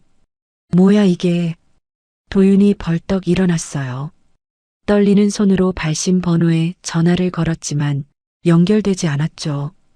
대신 몇 초 후 핸드폰 스피커에서 음성 메시지가 자동 재생됐어요. 기계음으로 변조된 목소리였어요. 반지는 마음에 들어? 도윤의 숨이 멎었어요. 내가 지켜온 것들 하나씩 무너뜨려 줄게. 유라가 잠에서 깨어 도윤을 올려다봤어요. 하지만 그는 대답할 수 없었죠. 창백하게 질린 얼굴로 핸드폰만 움켜쥐고 있을 뿐이었어요. 같은 시각, 서울 어딘가의 펜트하우스, 통유리 너머로 아침 햇살이 쏟아지는 거실에서 윤서진이 커피를 마시고 있었어요. 태블릿 화면 속에는 당황해서 우왕좌왕하는 도윤의 모습이 실시간으로 비치고 있었죠. 서진이 커피 잔을 내려놓으며 중얼거렸어요. 좋아, 첫 번째 선물은 잘 받았네. 그녀의 눈이 차갑게 빛났어요. 이제 시작이야. 천천히 하나씩 무너뜨려 줄게. 도윤의 손이 떨리고 있었어요. 핸드폰을 쥔 손가락 마디가 하얗게 질려 있었죠. 그는 방금 받은 동영상을 세 번째 다시 재생했어요. 분명 그 깊은 산 속에는 아무도 없었어요. 그런데 누가 찍은 거죠? 이게 뭐야, 도윤 씨? 유라가 그의 어깨 너머로 화면을 봤어요. 도윤이 핸드폰을 확 숨겼지만 이미 늦었죠. 아까부터 왜 그래? 뭘 본 거야? 도윤의 눈이 유라를 훑었어요. 어젯밤 함께 있었던 여자. 목걸이를 가져오라고 한 여자. 갑자기 모든 게 의심스러워졌죠. 너였어? 뭐? 너지? 몰래 찍은 거. 나 협박하려고. 유라의 얼굴이 일그러졌어요. 그녀가 목소리를 높였죠. 미쳤어? 내가 왜 당신을 협박해? 그럼 이게 뭔데? 어젯밤 산길 영상이 내 폰으로 왔어. 우리 둘밖에 몰랐잖아. 도윤이 핸드폰을 유라 앞에 들이밀었어요. 영상이 재생되자 유라의 얼굴에서도 핏기가 사라졌죠. 그리고 영상 끝부분 갑자기 화면이 전환되면서 처음엔 없던 새로운 영상이 이어졌어요. 도윤의 침실이었어요. 어젯밤 유라에게 목걸이를 걸어주던 그 장면. 침대 위에서 웃고 떠들던 두 사람의 모습이 고스란히 담겨 있었죠. 유라가 비명을 질렀어요. 이건 집안이잖아. 도윤의 얼굴이 창백해졌어요. 집안의 서진을 감시하기 위해 CCTV가 있다는 건 알고 있었어요. 하지만 그 영상이 외부로 유출됐다는 건 누군가 내부에서 빼돌렸다는 뜻이었죠. 바로 그때 현관문 소리와 함께 도윤아, 서진의 시어머니 황금자 여사가 도윤의 방으로 들이닥쳤어요. 70을 바라보는 나이에도 여전히 날카로운 눈매를 가진 여자였죠. 그녀의 시선이 침대 위에 유라를 훑었어요. 경멸이 담긴 한숨이 새어나왔죠. 아직도 인연이랑 붙어 있었니? 그건 됐고 서진이 어딨어? 상속 서류에 도장 찍게 데려와야 하는데. 도윤이 입술을 깨물었어요. 어젯밤 일을 어머니에게 어떻게 설명해야 할지 몰랐죠. 그게 서진이가 산에서 실종됐습니다. 차에서 내려주고 돌아오는데 갑자기 사라져서 황 여사의 눈이 가늘어졌어요. 하지만 곧 그녀의 입꼬리가 올라갔죠. 잘 됐네. 산에서 실종이면 사고로 처리되겠지. 깔끔해. 40년간 재벌가 안주인 자리를 지켜온 여자다운 판단이었죠. 그년 방에 폐물 숨겨둔 거 있을 거야. 어차피 돌아올 일 없는데 찾아서 정리해야지. 황 여사는 직접 서진의 방으로 향했어요. 3년 동안 단 한 번도 며느리 방을 들여다본 적 없던 여자였죠. 벙어리 며느리의 공간 따위 관심 밖이었으니까요. 그녀가 옷장을 뒤지고 서랍을 열고 이불장까지 헤집었어요. 그러다 침대 매트리스 아래에서 두꺼운 서류 뭉치를 발견했죠. 너무 쉽게 찾아졌어요. 마치 누군가 일부러 거기 두고 간 것처럼요. 이게 뭐야? 황 여사가 펼쳐보는 순간 그녀의 얼굴이 돌처럼 굳었어요. 이건 도윤이 내 비자금 장부잖아. 왜 이게 그년 방에 있어? 도윤이 서류를 낚아챘어요. 틀림없었어요. 자신만 알고 있던 해외 비자금 계좌, 페이퍼 컴퍼니 목록, 뇌물수수 기록까지 전부 복사되어 있었죠. 말도 못하는 게 이걸 어떻게... 황 여사가 이를 갈았어요. 바로 그 순간 거실의 대형 TV가 저절로 켜졌어요. 아무도 리모컨을 만지지 않았는데요. 하지만 이 집의 모든 스마트 기기는 집사가 관리했죠. 서진의 사람인 그 집사 말이에요. 화면이 깜빡이더니 낡은 영상 하나가 재생되기 시작했어요. 3년 전 날짜가 찍힌 블랙박스 영상이었죠. 비 오는 밤, 한적한 도로. 한 대의 승용차가 가드레일을 뚫고 절벽 아래로 추락했어요. 서진의 부모님이 사고를 당한 바로 그 밤이었어요. 영상은 거기서 끝나지 않았어요. 사고 직후 검은 세단 한 대가 현장에 도착했죠. 차에서 내린 남자가 추락한 차량에 다가갔어요. 그리고 무언가를 회수해서 돌아갔죠. 그 남자의 얼굴이 가로등 불빛에 비쳤어요. 백 회장의 수행비서였어요. 거실에 정적이 내려앉았어요. 황 여사의 얼굴이 시체처럼 창백해졌죠. 그녀가 가슴을 움켜쥐더니 숨을 헐떡이기 시작했어요. 과호흡이었죠. 그대로 바닥에 쓰러졌어요. 어머니, 도윤이 달려가는 사이 그의 핸드폰이 다시 울렸어요. 동시에 유라의 핸드폰도요. 도윤은 어머니에게 정신이 팔려 확인하지 못했지만 유라는 봤어요. 도윤이는 널 버릴 거야. 같이 끝장나기 싫으면 내가 시키는 대로 해. 발신자는 알 수 없음이었어요. 유라의 손이 떨렸죠. 그녀는 혼란스러운 거실을 빠져나와 복도 끝에 숨었어요. 두 손으로 핸드폰을 움켜쥔 채 공포와 생존 본능 사이에서 흔들리고 있었죠. 그로부터 6시간 후 강원도 산길에 경찰차 4대가 깔렸어요. 신고 내용은 여성 실종 및 유기 의심이었죠. 산 아래 마을 주민이 새벽녘 비틀거리며 걸어 내려오는 여자를 발견해 신고했다고 했어요. 현장에서는 서진의 신발 한 짝과 찢어진 옷가지가 발견됐죠. 사건은 이례적으로 빠르게 진행됐어요. 서진의 변호사라는 사람이 경찰서에 나타나 피해자 보호와 긴급 조사를 요청했거든요. 경찰 내부에서도 누군가 손을 쓴 것처럼 도윤은 반나절도 채 안 돼 살인미수 피의자로 연행됐죠. 조사실, 차가운 형광등 아래 도윤이 철제 의자에 앉아 있었어요. 그의 얼굴은 하룻밤 사이에 10년은 늙어 보였죠. 조사실 문이 열렸어요. 형사가 누군가를 안내하며 들어왔죠. 휠체어에 탄 여자, 창백한 얼굴에 붕대를 감은 목, 겁에 질린 눈으로 고개를 숙이고 있는 도윤의 아내 윤서진이었어요. 피해자 윤서진 씨입니다. 언어 장애가 있는 것으로 확인돼서 진술은 필담으로 받겠습니다. 도윤의 얼굴에 안도감이 번졌어요. 살아있었어. 그리고 여전히 말을 못하는 벙어리야. 그는 자리에서 벌떡 일어나 서진에게 다가갔죠. 서진아, 괜찮아? 내가 얼마나 걱정했는지. 형사가 자리를 비켜주는 사이 도윤이 서진의 휠체어 앞에 무릎을 꿇었어요. 그의 손이 서진의 손을 잡으려는 순간 서진이 고개를 들었어요.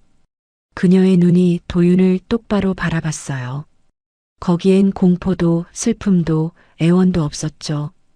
오직 차갑게 얼어붙은 살이만이 서려 있었어요.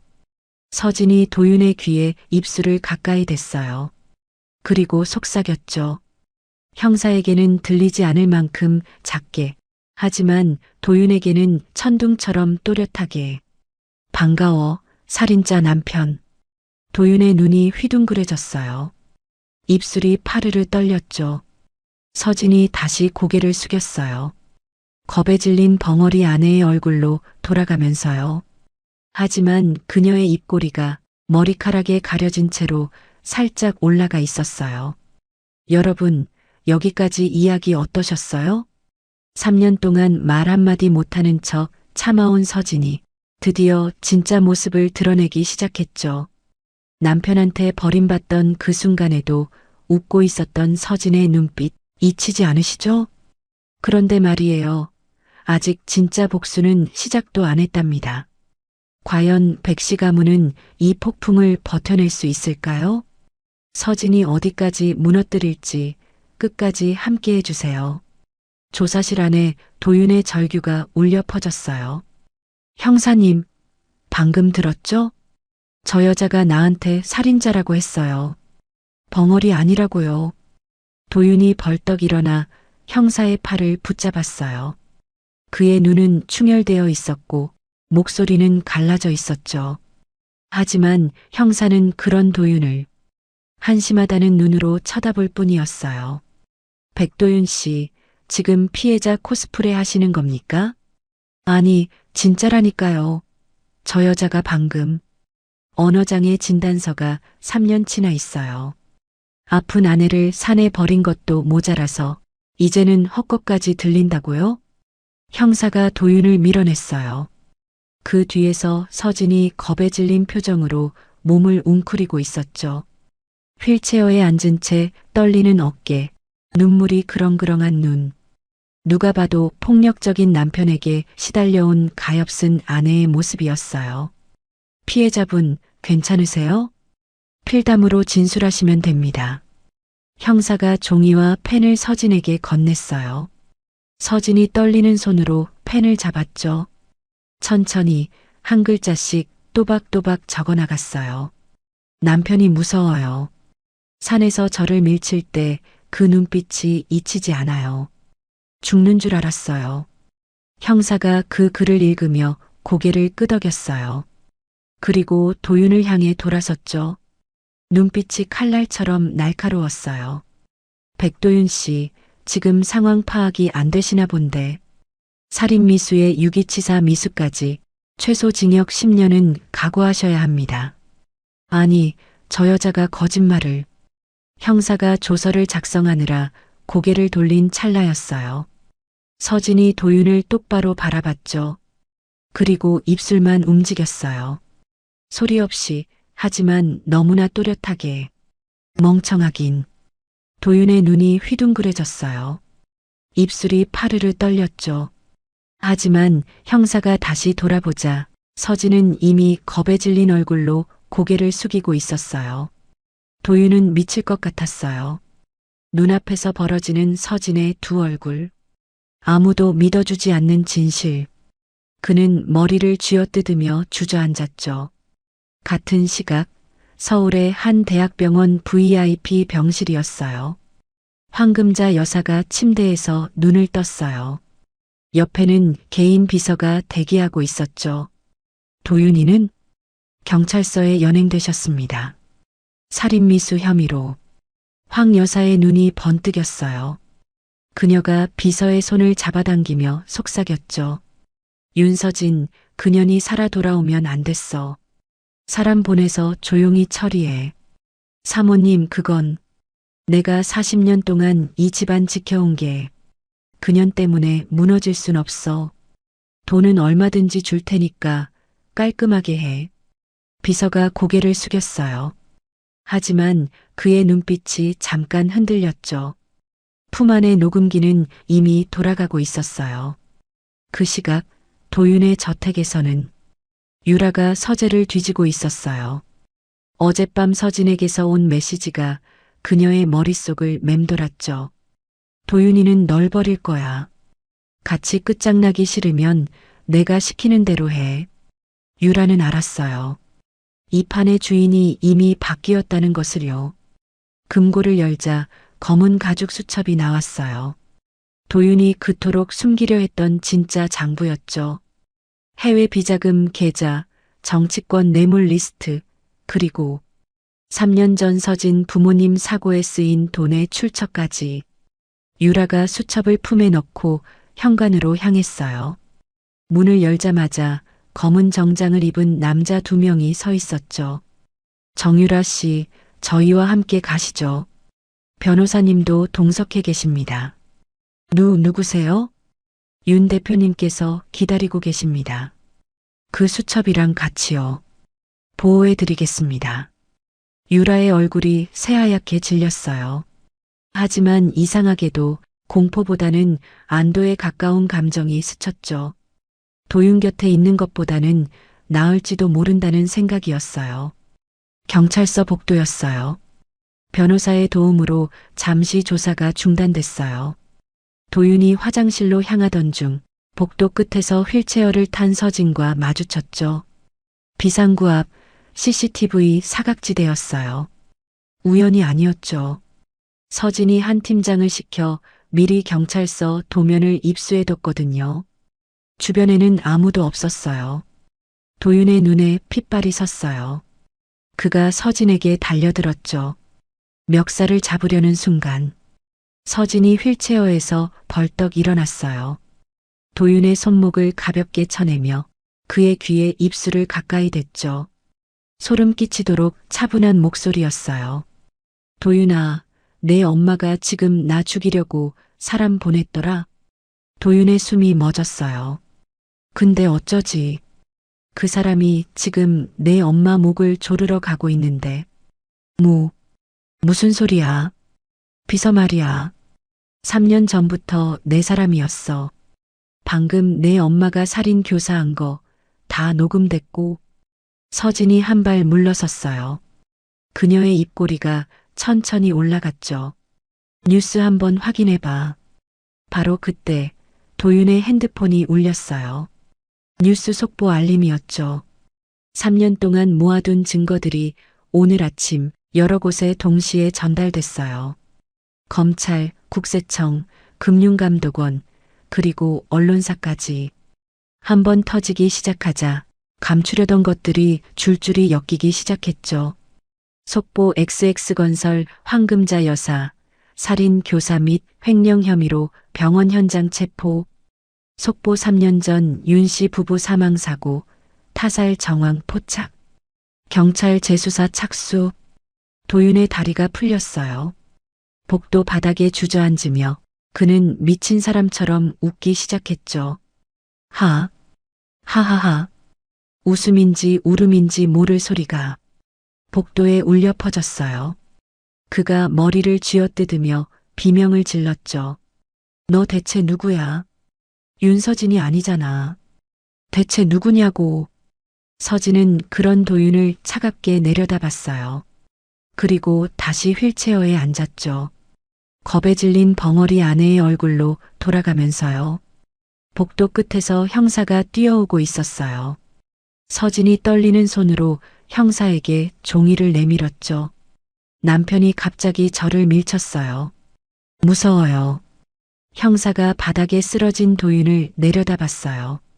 미친 듯이 웃다가 울다가를 반복하는 남자. 그리고 그 앞에서 눈물을 글썽이며 떨고 있는 아내. 누가 봐도 답은 정해져 있었죠. 서진이 형사의 뒤에 숨으며 고개를 숙였어요.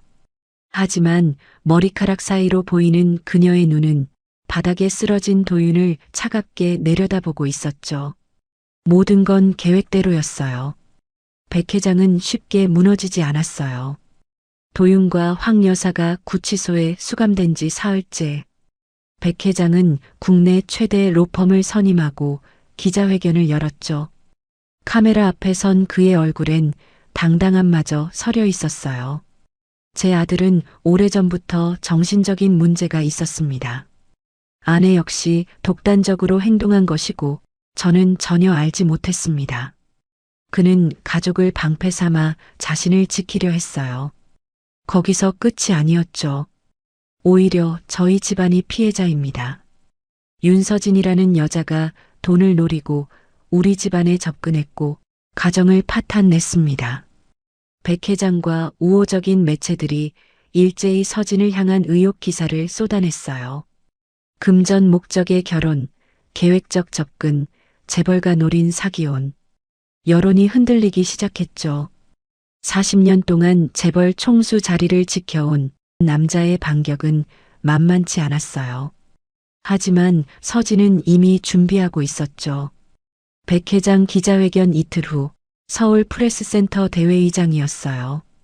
수십 대의 카메라가 단상을 향하고 있었죠.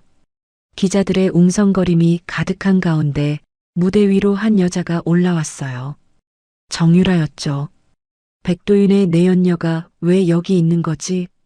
기자들의 눈이 휘둥그레졌어요. 유라의 손에는 두꺼운 서류 뭉치와 USB 하나가 들려 있었죠. 저는 백도윤 씨의 가까운 지인으로서 오늘 진실을 말씀드리러 왔습니다. 유라가 마이크를 잡았어요. 그녀의 목소리는 떨리고 있었지만 눈빛은 단단했죠. 이건 백 회장님 개인 금고에 보관되어 있던 장부입니다. 수사팀 입회하에 압수된 자료예요. 해외 비자금 계좌, 정치권 뇌물 리스트, 그리고 유라가 USB를 들어 보였어요. 3년 전 윤 씨 부부 사망 사고 당일 백 회장님이 수행비서에게 직접 내린 지시 녹취록입니다. 회의장이 술렁였어요. 유라가 버튼을 눌렀죠.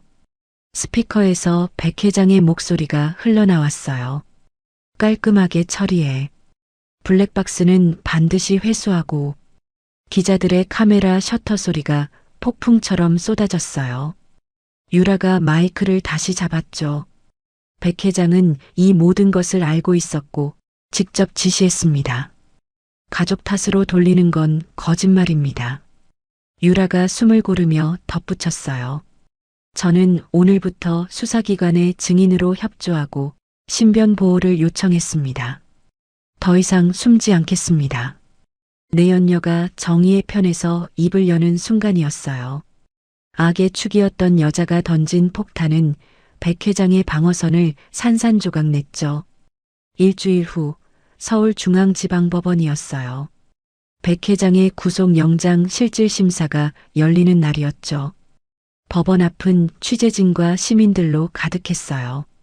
여러 방송사가 법원 앞에서 생중계를 하고 있었고 온라인 속보가 쏟아지면서 시청자 수가 폭증하고 있었죠. 신문실 안 백 회장이 피의자석에 앉아 있었어요. 수갑은 찼지만 그의 눈빛은 여전히 오만했죠. 그때 진술석 쪽 문이 열렸어요. 휠체어였어요. 목에 붕대를 감고 창백한 얼굴로 고개를 숙인 여자. 윤서진이 신문실에 들어섰죠. 백 회장의 입꼬리가 비틀어졌어요. 그가 낮은 목소리로 중얼거렸죠. 내가 감히 나를 건드려? 벙어리 주제에 증언석에서 손가락이나 놀릴 셈이냐? 서진은 대답하지 않았어요. 휠체어가 진술석 앞에 멈춰섰죠. 판사가 서진을 바라봤어요. 피해자 윤서진 씨, 필담으로 증언하시겠습니까? 서진이 잠시 고개를 숙였어요. 신문실 안에 긴장감이 흘렀죠. 수십만 명의 시청자가 속보 화면을 주시하고 있었어요. 그리고 서진이 천천히 고개를 들었어요. 그녀의 손이 목의 붕대로 향했죠. 천천히 한 겹씩 풀어 헤치기 시작했어요. 백 회장의 눈썹이 꿈틀했죠. 뭔가 이상하다는 걸 느낀 거예요. 붕대가 모두 풀렸어요. 서진이 진술석의 마이크를 잡았죠. 신문실 안이 순간 조용해졌어요. 그리고 3년간 봉인했던 그녀의 입술이 열렸어요. 아니요, 판사님. 맑고 서늘하고 또렷한 목소리였어요. 신문실 전체가 얼어붙었죠. 제 목소리로 직접 말씀드리겠습니다. 백 회장의 얼굴이 일그러졌어요. 의자에서 반쯤 일어나다 다시 주저앉았죠. 그의 입술이 파르르 떨렸어요. 저자가 제 부모님을 어떻게 죽였는지. 서진의 시선이 백 회장을 똑바로 관통했어요. 그리고 3년 동안 제가 그 집에서 무엇을 들었는지 전부 말씀드리겠습니다. 방청석이 술렁였어요. 판사가 의아한 표정으로 물었죠. 잠깐, 피해자는 언어장애가 있는 것으로. 서진의 변호사가 서류를 제출했어요. 부모님 사고 직후 발생한 시민성 실어증이었습니다. 서서히 회복되었으나 신변 위협 때문에 의사와 협의하에 비밀을 유지해 왔습니다. 관련 소견서 첨부합니다. 판사가 서류를 확인하고 고개를 끄덕였어요. 서진이 다시 마이크를 잡았죠. 3년 전 제 부모님은 단순 사고로 돌아가신 게 아닙니다. 수십만 명이 지켜보는 앞에서 서진의 목소리가 울려 퍼졌어요. 저 남자가 죽였습니다. 제 부모님이 마지막까지 지키려 했던 진실을 제가 이제야 세상에 꺼내왔습니다. 서진이 잠시 숨을 고르고 이어 말했어요. 그리고 저는 3년 동안 그 증거를 모으기 위해 말을 잃은 척 살아왔습니다. 백 회장이 벌떡 일어났어요. 거짓말이야. 전현이 미쳤어. 하지만 이미 늦었죠. 실시간 댓글창이 폭주하고 있었어요.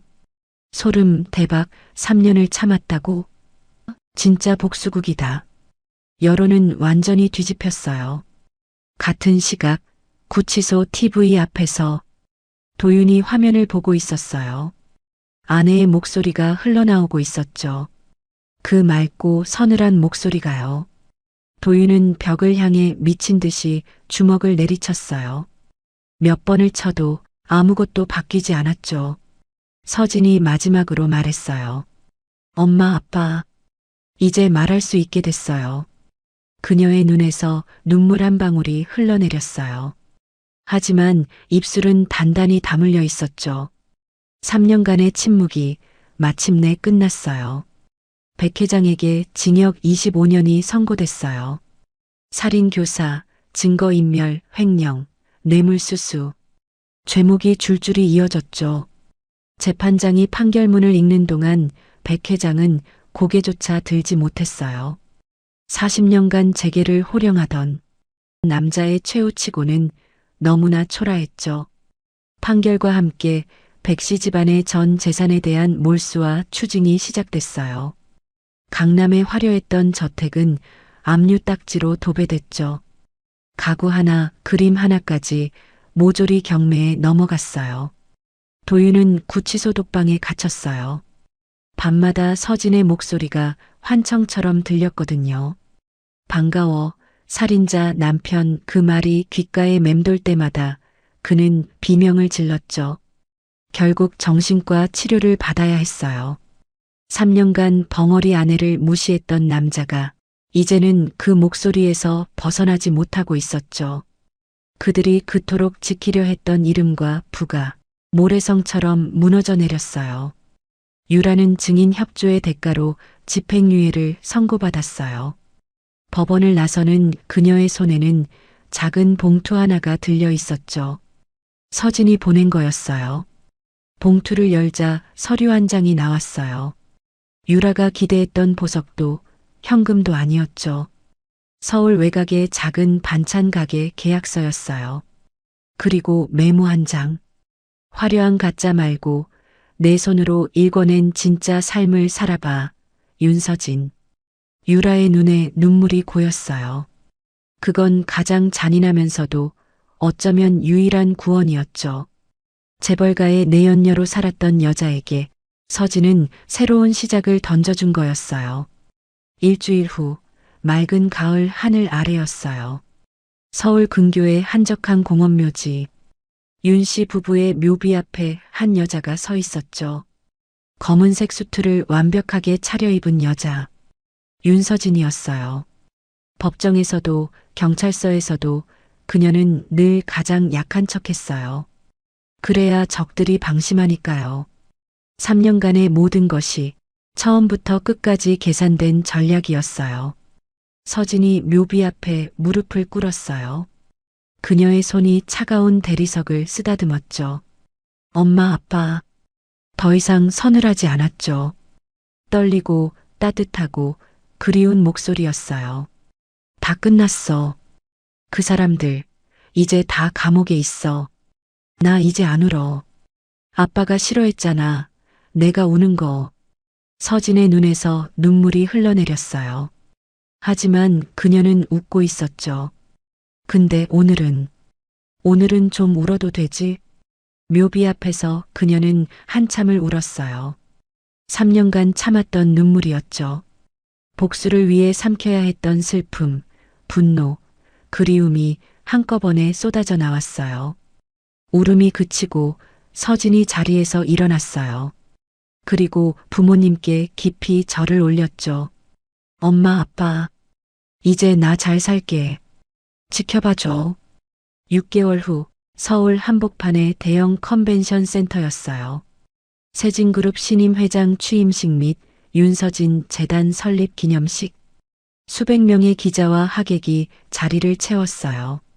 무대 위 대형 스크린에는 재단의 목표가 떠 있었죠. 범죄 피해자 지원, 소외계층 법률 구조, 사회적 약자를 위한 목소리. 서진이 단상에 올랐어요. 카메라 플래시가 터졌죠. 당당하고 아름다운 한 사람의 기업인이 거기 서 있었어요. 서진이 마이크를 잡았어요. 3년 전 저는 목소리를 잃었습니다. 객석이 조용해졌어요. 정확히 말하면 스스로 버렸습니다. 진실을 찾기 위해서요. 그녀의 눈이 카메라를 똑바로 바라봤어요. 하지만 그 침묵의 시간 동안 저는 배웠습니다. 세상에는 말하고 싶어도 말할 수 없는 사람들이 있다는 것을요. 증거가 없어서, 돈이 없어서, 힘이 없어서, 진실을 가슴에 묻고 살아가는 사람들이요. 서진의 목소리가 단단해졌어요. 윤서진 재단은 그런 분들의 목소리가 되겠습니다. 낮은 곳의 진실이 세상에 닿을 수 있도록 제가 다리가 되겠습니다. 그녀가 마지막으로 말했어요. 제 이름은 윤서진입니다. 3년간 침묵했지만 이제는 말할 수 있습니다. 여러분의 이야기를 들려주세요. 제가 함께 말하겠습니다. 객석에서 박수가 터져 나왔어요. 서진이 미소를 지었죠. 3년간의 복수가 끝나고 윤서진의 새로운 이야기가 시작되고 있었습니다. 여러분, 오늘 이야기 어떠셨어요? 3년 동안 말 한마디 못하는 척 참아온 서진이의 마음이 얼마나 아팠을까요? 부모님을 잃은 슬픔도 남편에게 버림받는 모욕도 전부 삼키면서 오직 복수만을 위해 살아왔잖아요. 그런데 서진이가 정말 대단한 건 복수에서 끝나지 않았다는 거예요. 자신처럼 말 못하는 사람들을 위한 재단을 만들었잖아요. 침묵의 시간은 끝이 아니라 더 강해지기 위한 준비였던 거죠. 여러분께도 오늘 이 이야기가 작은 위로가 되었으면 좋겠어요. 구독과 좋아요로 응원해 주시면 더 좋은 이야기로 찾아올게요. 끝까지 함께 해주셔서 감사합니다.